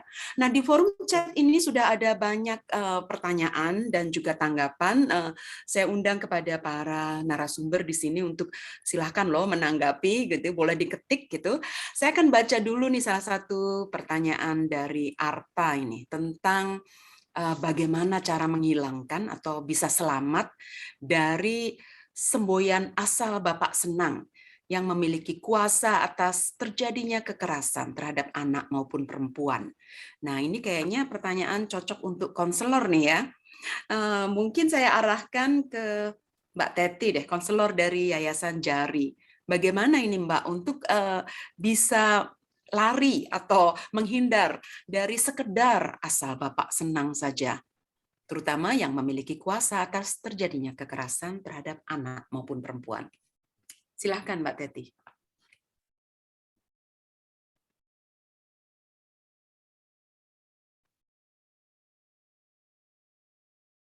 Mbak Teti masih mute ya. Mbak Teti masih mute. Oh iya. Oke, ya, jadi diulang Mbak. Tadi soalnya tadi ditutup oleh panitia, jadi nggak bisa membuka saya. Oke. Oh, oke. Nah, baik. Ya, oke. Nggak apa-apa, sekarang udah bisa mandiri membuka. Udah merdeka. Nah, jadi pertanyaan yang baik kalau menurut saya, bagaimana caranya untuk menghindari budaya ABS ya? Ini kalau menurut saya budaya ini asal Bapak senang. Nah, kalau kita lihat tadi, alangkah baiknya mungkin kita mulai mengkaji ulang yang disebut asal Bapak senang itu apa? Apakah kalau kita mau menyenangkan orang lain, semua hal yang diinginkan oleh Bapak ini harus kita penuhi. Kalau kita akan memenuhi kebutuhan ini, kalau menurut saya, kita tidak lagi memilah mana yang disebut kekerasan, mana yang tidak. Nah, jadi kalau saya sih barangkali prinsipnya ini harus ada program prevensi atau program edukasi atau psikoedukasi yang mulai disebarkan dari anak-anak sejak dini. Artinya bahwa contoh yang paling sederhana adalah bagaimana caranya anak untuk bisa memilah dan mengkaji apa permintaan orang tua yang bisa aku turuti, mana yang tidak. Nah, ini kalau menurut saya ini harus sudah diajarkan mulai dari TK. Nah, mengapa? Karena kita lihat ini kaitannya dengan right and duties tadi ya Mbak ya. Setiap anak punya hak untuk happy, tapi kalau salah dia mengambil keputusan, orang tua juga punya kewajiban untuk meluruskan. Nah, ini kalau menurut saya program yang bisa dilakukan adalah pertama, mungkin mengajarkan berani melakukan komunikasi secara asertif. Secara asertif berarti dia berani mengatakan tidak terhadap apa-apa yang diminta oleh orang tua kalau menurut kajian dia ini memang tidak benar. Nah, harapannya ketika dia sudah bisa mengatakan tidak kepada orang tua, ketika dia masuk ke masyarakat, dia pun akan berani mengatakan tidak kalau memang permintaan itu tidak layak. Mungkin itu. Tapi ini bukan barang mudah. Bukan sesuatu yang bisa dilakukan seperti membalikan tangan kalau berdasarkan pengalaman saya. Apalagi sekarang gini, kalau orang tuanya menanamkan sesuatu yang wajib dilakukan, tapi jadi gini, wajib dilakukan termasuk yang salah, tapi diberikan dengan cara yang penuh afektif. Jadi bungkusnya adalah kasih sayang, kontennya adalah pelecehan. Nah, ini barangkali merupakan tantangan juga buat kita semua, karena anak tidak akan melihat itu sebagai kekerasan, baru sadar setelah beberapa waktu kemudian. Dan kalau berdasarkan pengalaman saya di Jari, banyak sekali terjadi seperti ini. Itu barangkali Mbak. Baik, terima kasih yang banyak. Salah satu, ya. Terima kasih banyak Mbak Ya. Teti. Nah, saya akan menghubungkan ini dengan pertanyaan dari adik Anissa Dwi Aprilia ini dari Universitas Mula Warman. Saya akan tujukan ini untuk Mbak Fitri ya. Pertanyaan dari Anissa ini adalah tentang bagaimana cara terbaik agar mengubah masyarakat, mindset masyarakat, agar kekerasan seksual itu tidak dianggap rendah. Nah, saya ingin meng-highlight ini mungkin dimulai level komunitas itu kan banyak ya. Yang terkecil adalah level di keluarga kita, ya. Nah, mungkin dari keluarga dulu deh ini, Mbak Fitri. Bagaimana mengubah mindset ini agar jika terjadi kekerasan seksual itu satu, jangan dilecehkan sebagai cuman gitu aja. Ini bukan perkara serius, cuman remeh. Nah, ini kita mesti bagaimana agar di level komunitas yang lebih besar, di masyarakat secara luas dan di level bangsa ya, ini kemudian benar-benar ditangani dan dianggap sebagai isu yang tidak main-main. Silahkan Mbak Fitri. Baik, terima kasih Mbak Kendar. Ini pertanyaan yang sangat menggugah ya Mbak Kendar ya. Karena kalau kita bicara tentang seksualitas gitu ya, ini kalau saya melihat dari pengalaman saya dengan orang tua ini masih dianggap sangat tabu dibicarakan di keluarga gitu ya. Jadi tentang misalnya menyebutkan nama kelamin gitu ya, nama alat kelamin itu tuh masih dianggap tidak nyaman gitu orang tua begitu ya, sulit begitu ya. Jadi misalnya kalau saya misalnya itunya gitu ya, jadi mereka mengucapkan kata vagina, penis gitu ya, atau misalnya apa bahasa yang biasa digunakan itu masih sulit gitu untuk mereka ya. Apalagi ya kalau menyebutkan namanya aja sih itu masih terhambat, apalagi membahas hal-hal yang terkait dengan itu. Begitu ya, membahas hal-hal terkait dengan itu, misalnya yang netral aja, misalnya ya bagaimana cara membersihkan, misalnya itu kan yang netral. Itu biasanya orang tua tuh hesitate gitu ya, enggan gitu ya, takut begitu ya. Lalu kemudian apalagi kalau ini bicara tentang kekerasan begitu ya. Jadi artinya kalau kekerasan itu kan sudah ada terjadi sesuatu masalah begitu.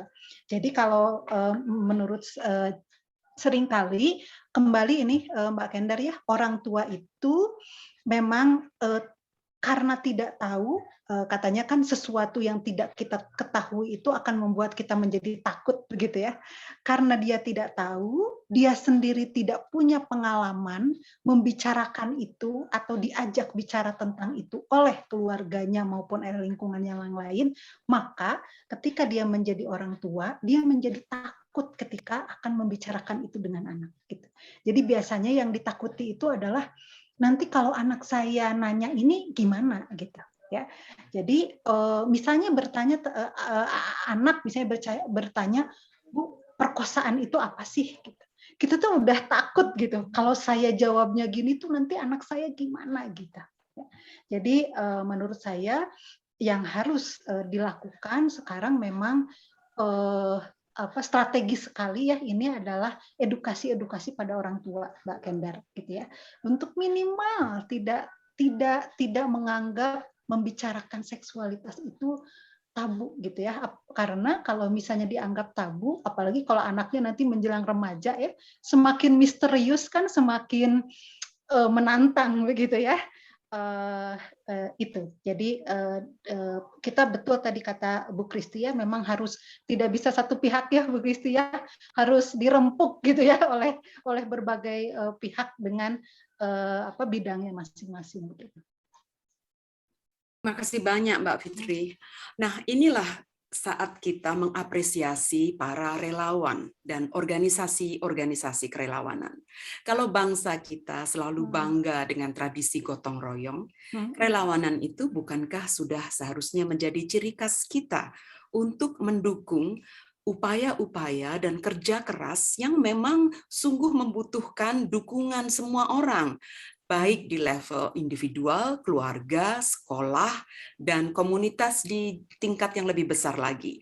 Nah, organisasi seperti Jaringan Relawan Independen, dengan rekrutmen yang terus-menerus untuk mendapat support dari para relawan, adalah sebuah upaya yang sungguh harus diapresiasi. Nah, saya ingin bertanya nih kepada Dr. Ilsa. Tadi juga ada pertanyaan, apakah ada pelatihan yang bisa diberikan untuk orang awam agar bisa ikut menjadi advocate, ya, menjadi pembela untuk hak-hak anak dan perempuan serta mereka yang rentan, ya, tidak hanya anak dan perempuan, tetapi juga ada bagian dari komunitas kita yang rentan. Nah, Bu Ilsa, kalau kita bicara kerelawanan, kemudian kita bicara upaya sebesar penegakan hukum, upaya sebesar efek jera dan juga pencegahan dari terus berlanjutnya siklus kekerasan di masyarakat, di keluarga, di sekolah. Ini apa yang bisa dilakukan oleh organisasi kerelawanan seperti JARI? Anda bekerja sama dengan siapa saja ini? Dan apa sih yang bisa dilakukan kalau kita statusnya adalah relawan? Barangkali bisa dijelaskan, Ibu Ilsa. Terima kasih Bu Kendar. Memang itu pertanyaan yang terus mengusik kita semua ya.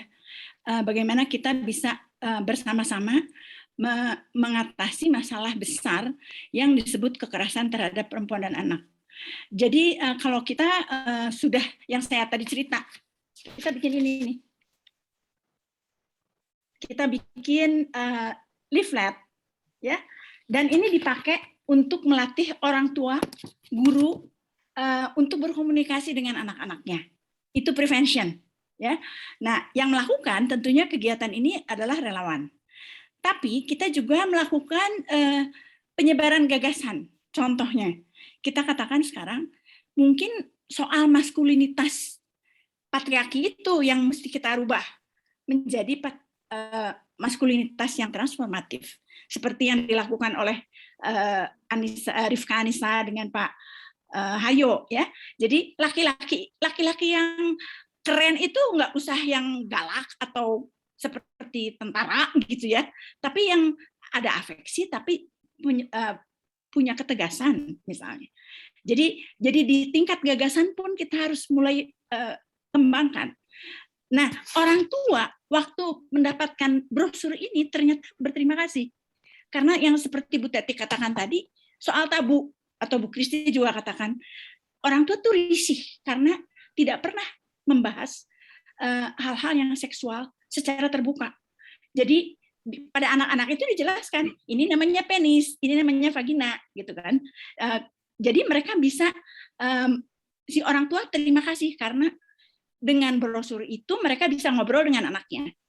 Ya, dan kita tahu kan ada anak-anak yang terlalu kecil yang sudah menjadi korban karena ketidaktahuan. Ya, dengan dari naskah-naskah lomba menulis itu kita baca juga anak-anak yang sangat kecil dilecehkan oleh pamannya dan sebagainya ya. Itu karena mereka nggak tahu bahwa ada hal-hal yang tidak boleh dilakukan oleh orang lain. Jadi tubuhku adalah milikku gitu ya, semboyannya. Hanya aku dan ibuku yang boleh menyentuhnya. Ya, itu sesuatu tips praktisnya. Ya, jadi kita di tingkat praktis juga, pencegahan juga, penanganan sedini mungkin juga, dan kemudian kita konseling ya, kita kerjasama dengan polisi. Kita kerjasama dengan Pak Pohan juga kalau ada kasus hukum.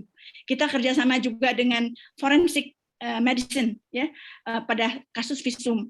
Tapi seperti yang diceritakan Pak Pohan, banyak sekali kasus yang menurut kita ngapain sih dipertahankan gitu ya.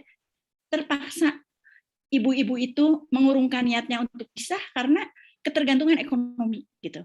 Jadi kita juga ingin pemberdayaan ekonomi itu menjadi salah satu nantinya channel untuk kerjasama. Ada orang-orang penyintas yang sebetulnya dia ingin lepas kalau saja dia punya daya secara ekonomi, sosial ekonomi. Satu lagi adalah soal sosial.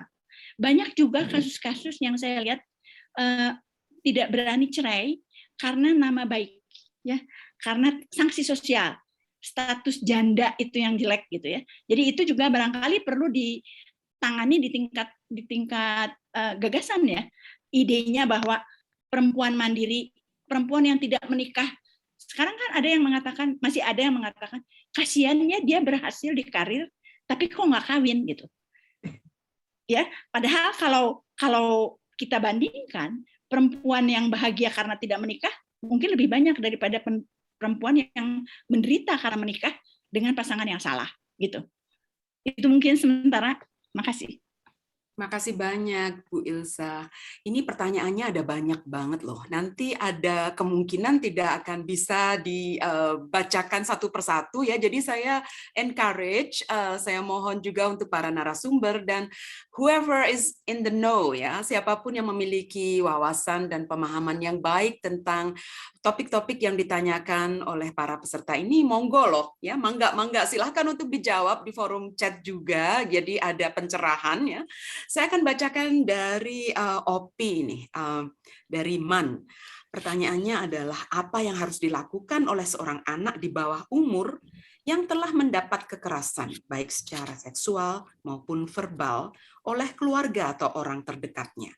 Sedangkan di usia tersebut karena masih di bawah umur tidak mungkin untuk keluar dari rumah. Nah, ini saya ingin bertanya kepada Pak Pohan ini yang dari Lembaga Perlindungan Anak di Jawa Barat. Silahkan Pak, mesti bagaimana ini? Kompleks ya. Kalau kita kita bisa bicara gampangnya barangkali ada negara, ada LSM, mereka bisa membantu untuk mengatasi soal ini. Tapi realitanya kan tidak sesederhana itu. Ada berbagai kendala juga sebetulnya. Ya, salah satu kendala hukum bukan cuma ketergantungan di aspek anak. Ketika dia melapor, ya, ketidakdewasaannya itu, status anaknya itu juga memberi pengaruh. Sejauh mana apa yang dia sampaikan bisa diterima sebagai alat bukti. Karena usia yang belum dewasa. Ketentuan di hukum kita mengatakan harus disumpah. Untuk sumpah harus umurnya sekian, ya, baru bisa diterima dan diterima sebagai alat bukti. Sebetulnya sudah ada dalam persoalan semacam ini, sebetulnya sudah ada aturan, ada anjuran dari UN, dari PBB, agar aturan tentang keterangan anak itu untuk bisa diterima. Anjurannya kurang lebih mengatakan begini. Janganlah bikin peraturan yang semata-mata menolak kesaksian anak itu semata-mata dari usia. Tetapi dipertimbangkan dari aspek materialnya. Misalnya, seorang anak sekalipun usianya belum dewasa, sepanjang dia bisa memahami tentang apa pentingnya berkata benar di dalam sistem peradilan, maka sekalipun usianya belum dewasa, hendaknya itu keterangannya bisa diterima. Nah, tapi itu kan anjuran, tergantung dari negara-negara anggota untuk apakah bisa menerima itu atau tidak. Sekarang ini ada mahasiswa saya yang membuat skripsi tentang itu, dia mengkaji beberapa putusan pengadilan, sudah ada pengadilan yang mau menerima keterangan anak. Tapi ada juga pengadilan yang belum menerima keterangan anak. Ya, untuk enggak, ini masih, jadi masih barangkali perlu ada ketentuan yang lebih fix lagi, ya, dalam bentuk undang-undang misalnya, untuk merubah tentang status. Berikutnya adalah soal bagaimana melindungi anak ini ketika dia memutuskan untuk melapor, yang tentu dia akan berhadapan dengan keluarganya. Sekali lagi, seharusnya kan di dalam Undang-Undang Perlindungan Anak, pemerintah daerah, bukan pemerintah pusat, pemerintah daerah punya kewajiban. Tapi pertanyaannya, apa betul pemerintah daerah punya anggaran dan punya infrastruktur untuk melakukan itu? Terus terang, saya agak kurang percaya, ya.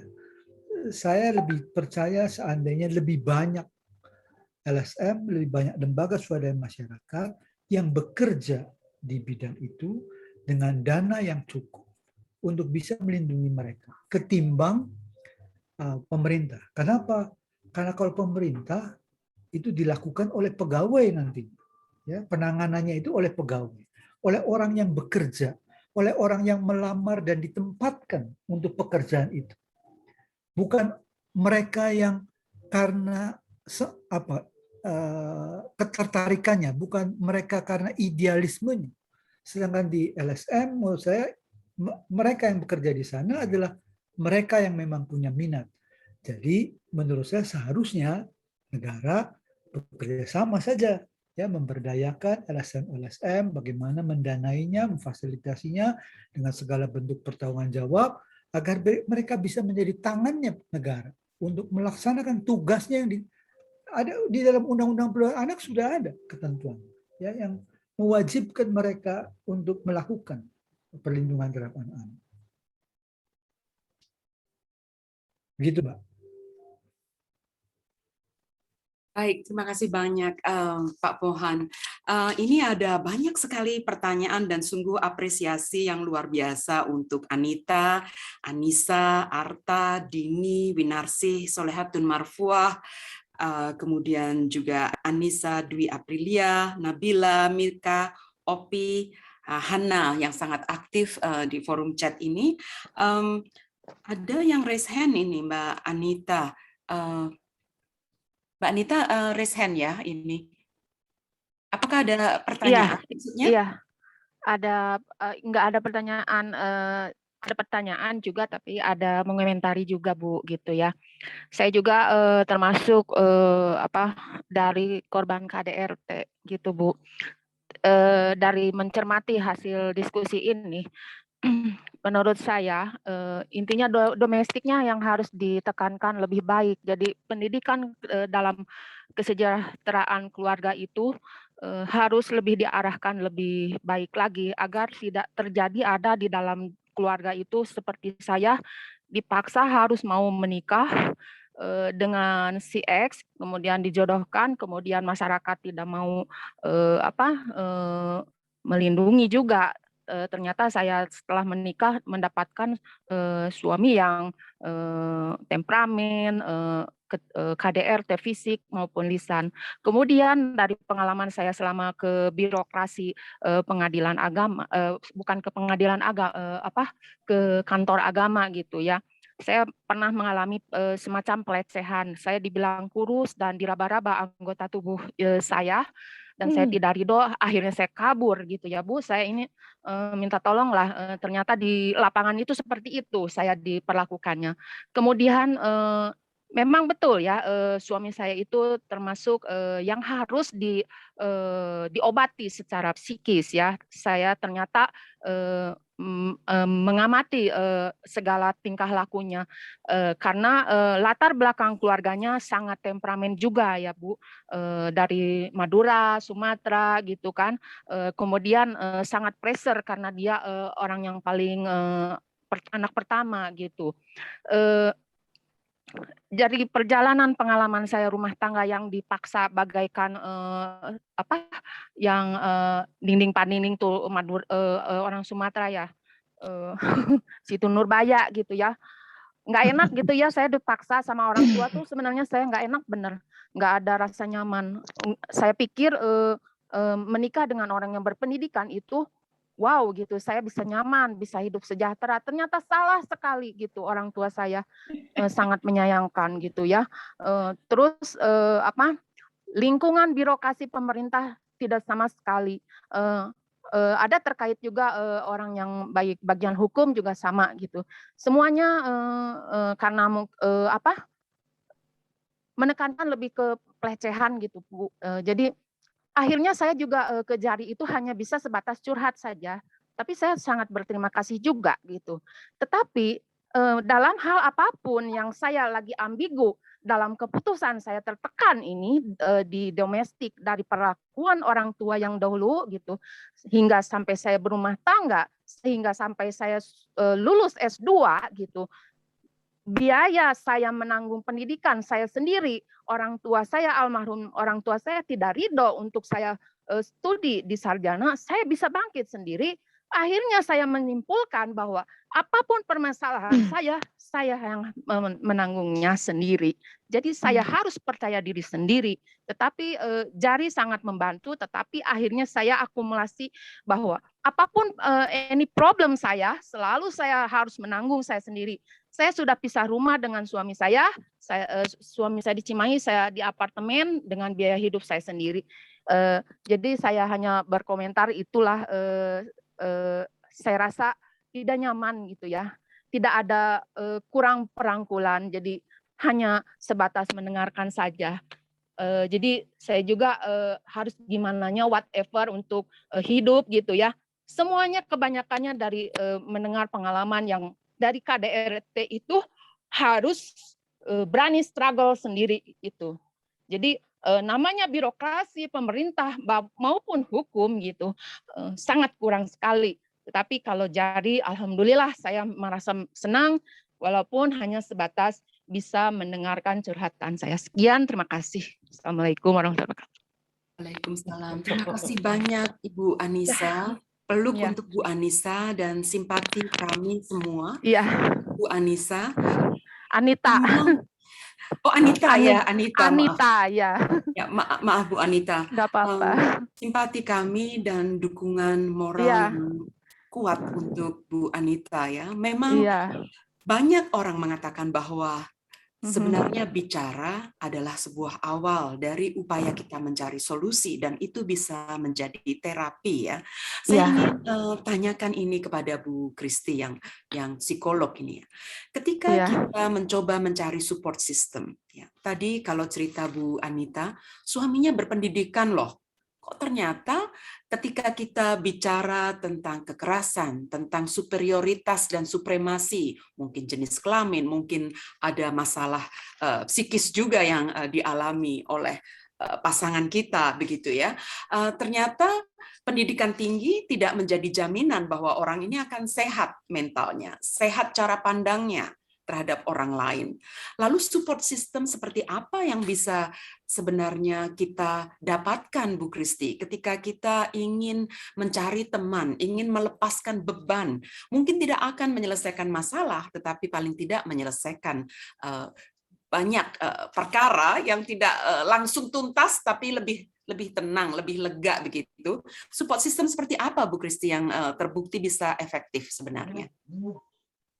Baik, terima kasih Mbak Kendar. Mungkin Mbak Kendar saya tadi sempat membaca juga, memang banyak sekali ya Mbak ya, pertanyaan dan ada beberapa teman di sini yang juga menjadi korban ya.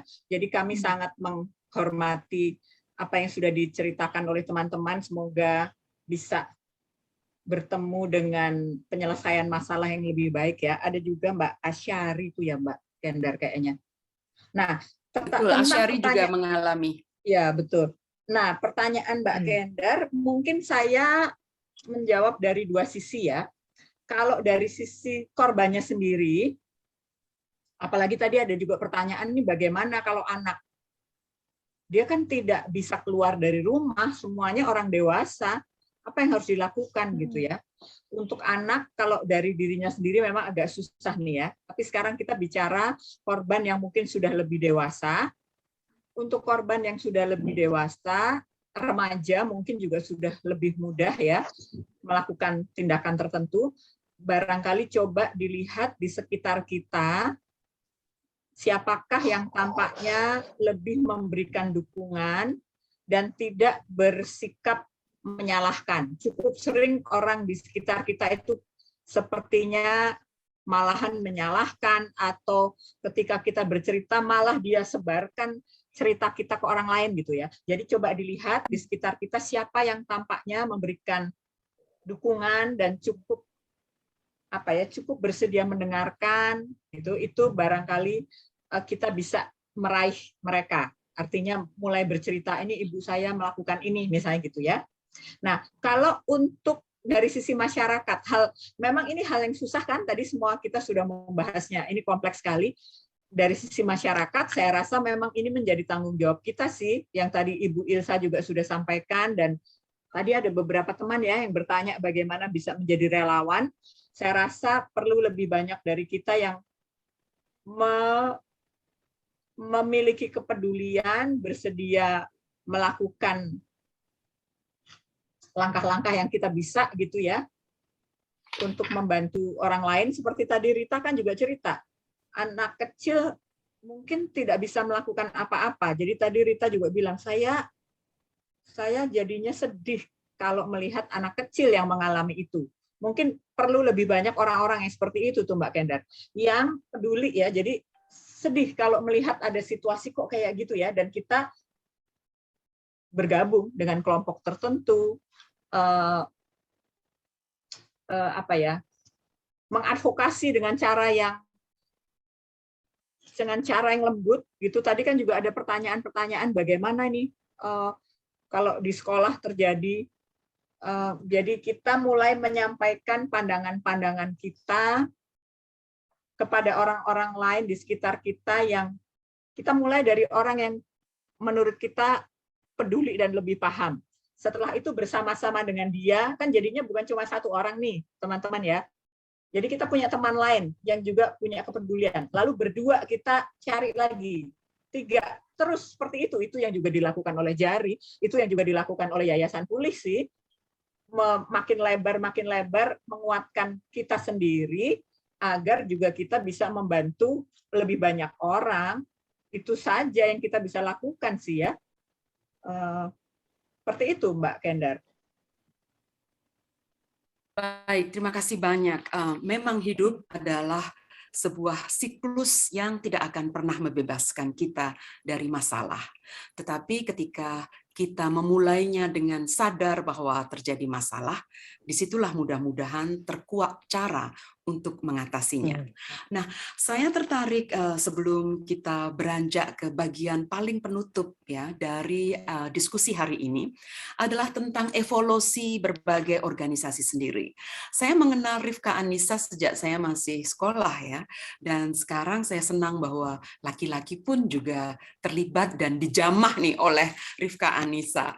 Nah, sebenarnya apa yang membuat Rifka Anissa bertahan lama dan berevolusi, Mas Haryo? Apakah karena masalahnya memang tidak pernah berhenti dan justru menjadi lebih besar lagi, ataukah sebenarnya dukungan dan kesadaran masyarakat, juga para donatur, donor ya, yang lebih besar lagi, atau apa nih faktor yang membuat kehadiran organisasi kemasyarakatan seperti Rifka Anissa tidak berhenti tapi justru berkembang? Iya, kalau kita berbicara donatur, Rifka itu mungkin donaturnya sudah makin lama makin sedikit ya. Tetapi kemudian sebenarnya yang membuat Rifka ini kuat dan terus bertahan adalah semangat dari para korban, semangat dari para komunitas dan para masyarakat yang merasa terbantu.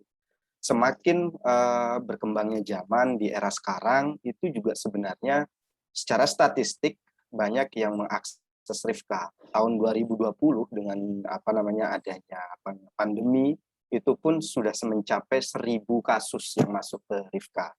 Dan terakhir kasus yang masuk ke Rifka pun dari bulan Januari 2021 sampai bulan Juli pun sudah mencapai angka 588, hampir 600. Itu berkembang sangat pesat daripada tahun-tahun sebelumnya. Dan banyak sekali testimoni-testimoni, bahkan komunitas-komunitas kami yang ada di wilayah Kulon Progo, wilayah Gunung Kidul, yang selalu berharap kami selalu ada. Karena tidak hanya perempuan saja yang ternyata mendapatkan manfaat dari keberadaan kami. Dengan beberapa program pelibatan laki-laki, juga banyak komunitas bapak-bapak, remaja laki-laki yang merasa terbantu bagaimana kemudian mereka menjadi manusia. Jadi mereka tidak lagi terfokus pada bagaimana menjadi laki-laki, tetapi bagaimana menjadi manusia yang menerima diri mereka sendiri, baik itu sisi maskulin maupun sisi feminin mereka, dan menjadi lebih positif, menjalin relasi yang lebih positif, yang lebih sehat, kemudian komunikasi yang lebih asertif. Jadi kekuatan utama kami masih bertahan meskipun sekarang beberapa dari staf-staf yang sudah ada menjadi relawan karena memang keterbatasan dana, donor yang sudah mulai kaki dari Indonesia, tapi semangat dari para masyarakat, penyintas maupun komunitas-komunitas kami yang selalu mendukung itu menjadi kekuatan bagi kami di Rifka Anissa. Baik, terima kasih banyak. Dan saya rasa kita semua yang hadir di ruang meeting ini juga bisa menjadi bagian dari solusi yang bangsa kita hadapi, yang bangsa kita belum merdeka dari kekerasan. Kalau tadi saya sampaikan bahwa mungkin hidup ini memang tidak akan pernah terlepas dari problem, saya ingin menutup diskusi ini sebelum mengumumkan siapa yang mendapat door prize hari ini, ya, ada 5 orang, dan juga sebelum kita foto bersama, ya, ada sebuah kutipan yang menurut saya sangat powerful, ya, bahwa there is no real ending, it's just the place where you stop the story. Tidak ada akhir dari permasalahan, yang ada adalah suatu tempat di mana kisah tentang problem itu berhenti. Nah, bagi saya dan bagi kita semua mungkin berhentinya sebuah kisah tentang kekerasan, tentang pengalaman buruk yang dialami oleh anak-anak, perempuan, laki-laki, dan kaum rentan lainnya, sudah merupakan sebuah berita yang baik. Dan kalau kita bisa menghidupkan moto yang dimiliki oleh Yayasan Pulih nih, saya sangat kagum dengan motonya bahwa Yayasan Pulih ini ingin restoring hope, break the cycle of violence and raising peace. Jadi bagaimana kita memulihkan harapan, memutus siklus kekerasan, dan memunculkan perdamaian. Saya rasa itu adalah beberapa take home souvenirs ya, sebuah kenangan yang bisa kita ambil, pelajaran dan hikmah yang bisa kita ambil dari diskusi hari ini. Dan sebelum kita umumkan siapa yang berhak mendapat door prize ya, mungkin kita foto bersama dulu ya, lalu kita umumkan siapa pemenang door prize-nya. Oke, silakan MC, Anda yang in charge ya untuk foto bersama. Terima kasih Bu Kandar. Baik, di sini ada 4 window. Saya akan coba mulai dari narasumber terlebih dahulu, kemudian ke window 1 dan selanjutnya. Baik, untuk narasumbernya Mas Haryo belum masuk. Tolong panitia di spotlight. Untuk Mas Haryo. Oke, terima kasih.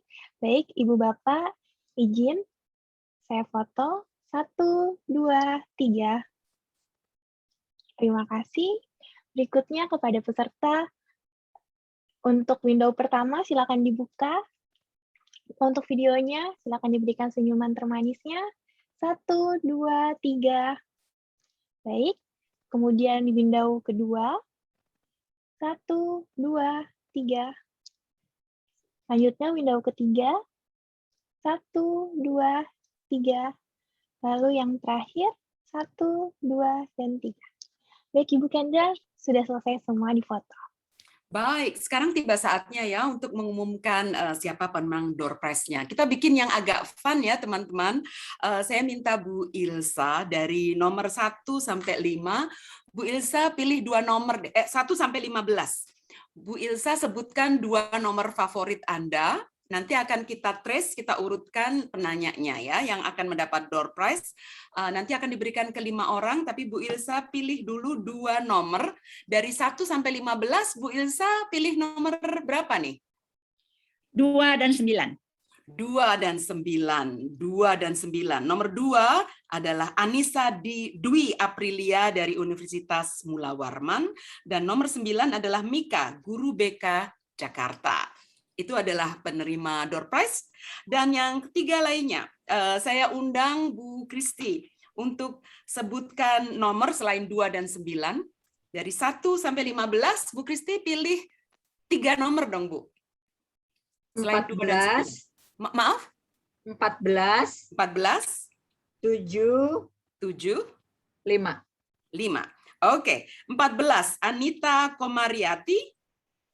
7 Anissa Dwi Aprilia, dan tadi nomor berapa Bu? 5 ya? 5. Winarsih dari Depok. Nah, itu adalah 5 peserta yang mendapat door prize untuk hari ini, top up untuk GoPay atau OVO ya. Nanti panitia akan chat di situ agar kelima peserta ini menghubungi nomor yang tertera di chat. Silahkan dicek untuk menghubungi panitia dari Yayasan Jari. Atas nama Jaringan Relawan Independen Jari dan semua narasumber yang hadir pada hari ini, saya mengucapkan banyak terima kasih atas partisipasi dan kontribusi teman-teman semua. Semoga kita adalah bagian dari solusi untuk masalah yang sepertinya belum membebaskan bangsa kita saat ini. Terima kasih yang tak terhingga dan semoga teman-teman sekalian selalu menginspirasi dan tetap semangat di tengah diperketatnya PPKM. Terima kasih semuanya, selamat sore dan take care, selamat berakhir pekan. Terima kasih banyak. Terima kasih. Very inspiring. Terima kasih. Sangat inspirasi. Terima kasih. Terima kasih. Terima kasih Bu Kendar. Terima kasih semua. Terima kasih Pak Pohan. Udah lama nggak ketemu. Dan semua peserta Mas Haryo. Kristi. Pohan. Kayaknya wah terima kasih sungguh saya belajar banyak ya, PR kita masih banyak. Iya. Selamat ya untuk pemenang door prize. Saya nggak menang loh, nggak ada nomornya soalnya. Iya. Makasih Pak. Ya, Kita terima saling kasih. jaga, saling menyemangati, Pak dan terima kasih Agustina untuk semua Pohan. partisipasi, pertanyaan, dan tanggapannya. Iya. Terima kasih Pak Kendar. Iya. Kasih Terima banyak. kasih Bye. Dila, terima Iya, kasih makasih. Karina. Take care Terima everyone. kasih Bapak semuanya. Ya, Terima izin kasih live. Bapak. Ya. Bye Ya. Terima kasih kepada semuanya. semua Safe. narasumber. Sehat semua. Terima kasih Safe and semuanya. keep well ya. Pada yang Terima berbagi kasih pada kisah sungguh saya Bu menghargai, Kendar. dan semoga kita mendapatkan jalan yang terbaik Amin. keluar dari masalah kita. Amin. Amin. Bye bye. Amin. Bye. Ya, Bye everyone. selamat Bye. sore Bye. semuanya. Selamat sore. Sore semuanya. Terima kasih Selamat Bu sore, Yusra. Bapak. Hai Dila. Baru kelihatan nih aku. Nggak on cam, Bu. Mbak Ingrid, Bu Dokter Hana. Terima kasih semua ya. Halo. Ya. Masih isolasi ya, Kendar? Udah nggak ada ya Mbak Udah Kendar? nggak ada. Nah, Tribun itu diumumkan nggak tadi ya? Saya kurang dengar. Iya Ibu, harusnya tadi di akhir Tribun juga diumumkan, tapi kayaknya sudah terlanjur ditutup oleh Bu Kendar. Jadi Iya. sepertinya untuk Tribun kita akan umumkan di IG saja Ibu. Akhirnya nomor berapa tuh yang menang? Yang menang berapa tadi Dil? Nomor 2, nomor 9, 14, 7, dan 5. Ada 5 juga ya? Iya, Bu, ada ini ada anak-anak media Sriwijaya yang bantu kita. Bukan, itu ya maksudnya yang menang Tribun. Bu Hana nanya yang menang Tribun. Untuk peserta mungkin jika untuk peserta jika sudah ingin meninggalkan ruangan dipersilakan. Untuk pemenangnya silakan menghubungi hotline Jari. Terima kasih. Alhamdulillah.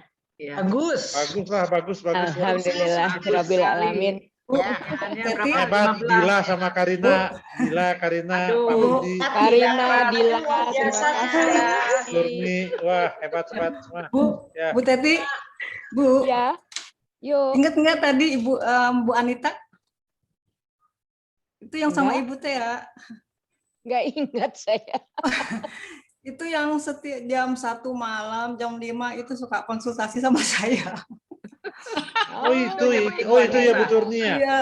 Cerita Jam itu 5 ya. subuh berantem laporan ke saya jam 4:30 itu subuh. Yang dia lihat suaminya itu ya. Yang dosen itu ya, yang dosen. Iya, yang S2 itu udah pisah rumah iya. itu. Iya. Terima kasih ya buat media Sriwijaya. Iya, buat teman-teman Sriwijaya yang sudah membantu, terima kasih banyak. Tadi ada yang dari Kalimantan loh ikut. Iya, betul. Ya dari Mula Warman, dari Universitas Ya. Mula Warman. Dari Hebat. Pacitan ada. Ya. Bu, ini udah Jari sama anak MS semuanya, udah nggak ada peserta lagi. Ya. Ada satu yang dari peserta itu namanya Dini Bidan di Bandung, dia dengan teman-teman. Oke, kita pengen jadi fotoan. relawan. Pengen jadi relawan, menanya bagaimana jadi relawan Jari. Ya, Karena dia aku udah tulis di chat. Aku udah tulis di chat bisa menghubungi Jari. Mereka juga tergabung itu udah ngubungin Dila, Bu. Jadi nanti Dila kontak, paling Dila kasih kontaknya ke Bu Turni Kalau ya. nggak salah dia termasuk yang pernah kena pelecehan, terus dia juga sudah mengedukasi, cuman dia tanya di kemampuan dia terbatas gitu. Jadi pengen dilatih ya. Ya. Dan Itu dia mau jadi pertanyaannya tadi relawan catat. Jari katanya. Yuk. Mungkin dia bisa dimanfaatkan itu kan sebagai bidan, punya banyak apa ya? Iya. Coverage-nya besar. Ya. Bu, kita foto panitia dong. Mari kita foto Ayo. panitia. Tifa dibuka dong, Tifa. Ayo Tifa dibuka. Tifa, ada kangen nih. Ayo dong. Rani, oke udah. Tifa, ayo dibuka. Tifa, ayo Tifa buka. Belum ada yang Halo Tifa. Nah, Bu, berikan senyum termanisnya semua. 1, 2, 3. Oke. Oh, ganti gaya. Ganti gaya. Ganti gaya. Ganti gaya. Ganti gaya. Kalau merdeka gimana ya, gini ya? Gini, merdeka atau Ini gimana? Bu? Merdeka. Merdeka semangat. Tangan ini, gini ya. Merdeka. Bentar, aku susah tangannya. Oke, 1, 1, 2, 3. Oke, sudah. Makasih. Terima kasih dari teman-teman dari Wijaya, Mas Ira. Terima kasih. Bahaya. Kaosnya nanti Senin aja ya. Ilham. Kaos sama tumbler Senin aja ya dikirimnya. Ya, ya. Saya belum Santai aja, Bu, santai. Santai aja, nanti kita bicarain. Oke. Terima kasih semuanya. Sama-sama. Oke. Selamat Sukses. bermain. Senang banget. Di YouTube ada berapa peserta tadi? Ada 20. Telat tadi setengah jam. YouTube-nya telat Setengah jam ya. 24 Lama. Mohon maaf Ibu. Setengah jam lama juga ya. Ya. Tapi kita ada recordnya Bu, nanti kita upload recordnya. Di ini aja untuk YouTube yang dirilis diambil dari ini ya. Dari rekaman Zoom. kali ya. Ya. Dari Zoom. Itu ibu-ibu pensiunan Dinkes pada banyak yang mau ikut sih tadinya. Terus kenapa? Di YouTube ya? Karena YouTube-nya lama. Iya, YouTube-nya keluarnya telat. Tadi Yang pesertanya kenapa ya? cuma ada Masalahnya 100 kenapa ya? Orangnya penuh, Bu. Ada telepon masih terhubung dengan telepon Pak Budi. Pak Budinya nggak bisa dihubungi. Oh. Padahal saya setengah 2 saya udah tanyain loh. Aku udah nongkrong loh itu. Waktu setengah 2 saya masih chat sama Mas Budi. Tapi jadi enaknya ya apa namanya nih bagus nih banyak di situ penyintas yang mulai membuka diri, speak up. Ya kan forum-forum kayak gini kayaknya perlu buat supaya mereka bisa apa ya? Tadi kayaknya apa Bercurhat, bersharing gitu kan. Mungkin pelajaran lain adalah mungkin Zoom-nya nggak bisa 100. Iya betul Bu. Iya. Kita terlalu underestimate Ibu. Kita terlalu underestimate. Ya Bu, benar. Padahal waktu itu kan mau 500. Iya. Karena Harusnya ambil ini webinar ya, promosinya paket gencar. webinar. Hah? Harusnya ambil paket webinar ya. Kalau webinar Upgrade kan ke orang 500. Enggak, bukan paket meeting, tapi yang lebih besar. Karena Iya. webinar lebih susahan. Iya. Katanya 2 kali, Maksud tapi saya. ya enggak Bu, cukup 100 karena semua bisa dialihkan ke YouTube. Nah, Ngandelin ternyata YouTube, nggak terlalu lancar. ngandelin. Ya, Nah, ternyata taunya. YouTube-nya bermasalah. Iya. Nggak bisa otomatis ya YouTube-nya ya. tapi Nggak, Iya, yang harus ada biasanya verifikasi. kan biasanya suka kita ambil yang 200 biasanya itunya kok ini enggak 100 ya? 500, habis 100 500. Oh gitu ya, 500 bukan Ibu. 200. Karena kan biasanya Nggak suka ada, nggak banyak ada. peserta. Enggak, karena Hanya kita juga 100, memang 500. mengandalkan YouTube karena memang perlu YouTube. Tadinya kalau YouTube-nya lancar bisa gitu. Cuman ternyata YouTube itu nyangkut ke HP-nya Pak Budi, jadi masih harus dikonfirm oleh Pak Budi. Oh gitu. Iya. Oke, sampai Tapi ketemu. Oke, bye-bye. Bye-bye. Ya. Bye-bye. Terima kasih banyak ya Karina, Karina, Dila, Sekali lagi ya, terima dan kasih kawan-kawan Karina, dari Dila, Sriwijaya. dan semua panitia. Dila, Makasih buat panitia. Ya. Selamat semua yang sudah kerja keras. Merdeka. Iya. Bukan Oke. main. Materinya bagus, substansinya apa isi talk show-nya bagus lah. Ya, pokoknya banyak yang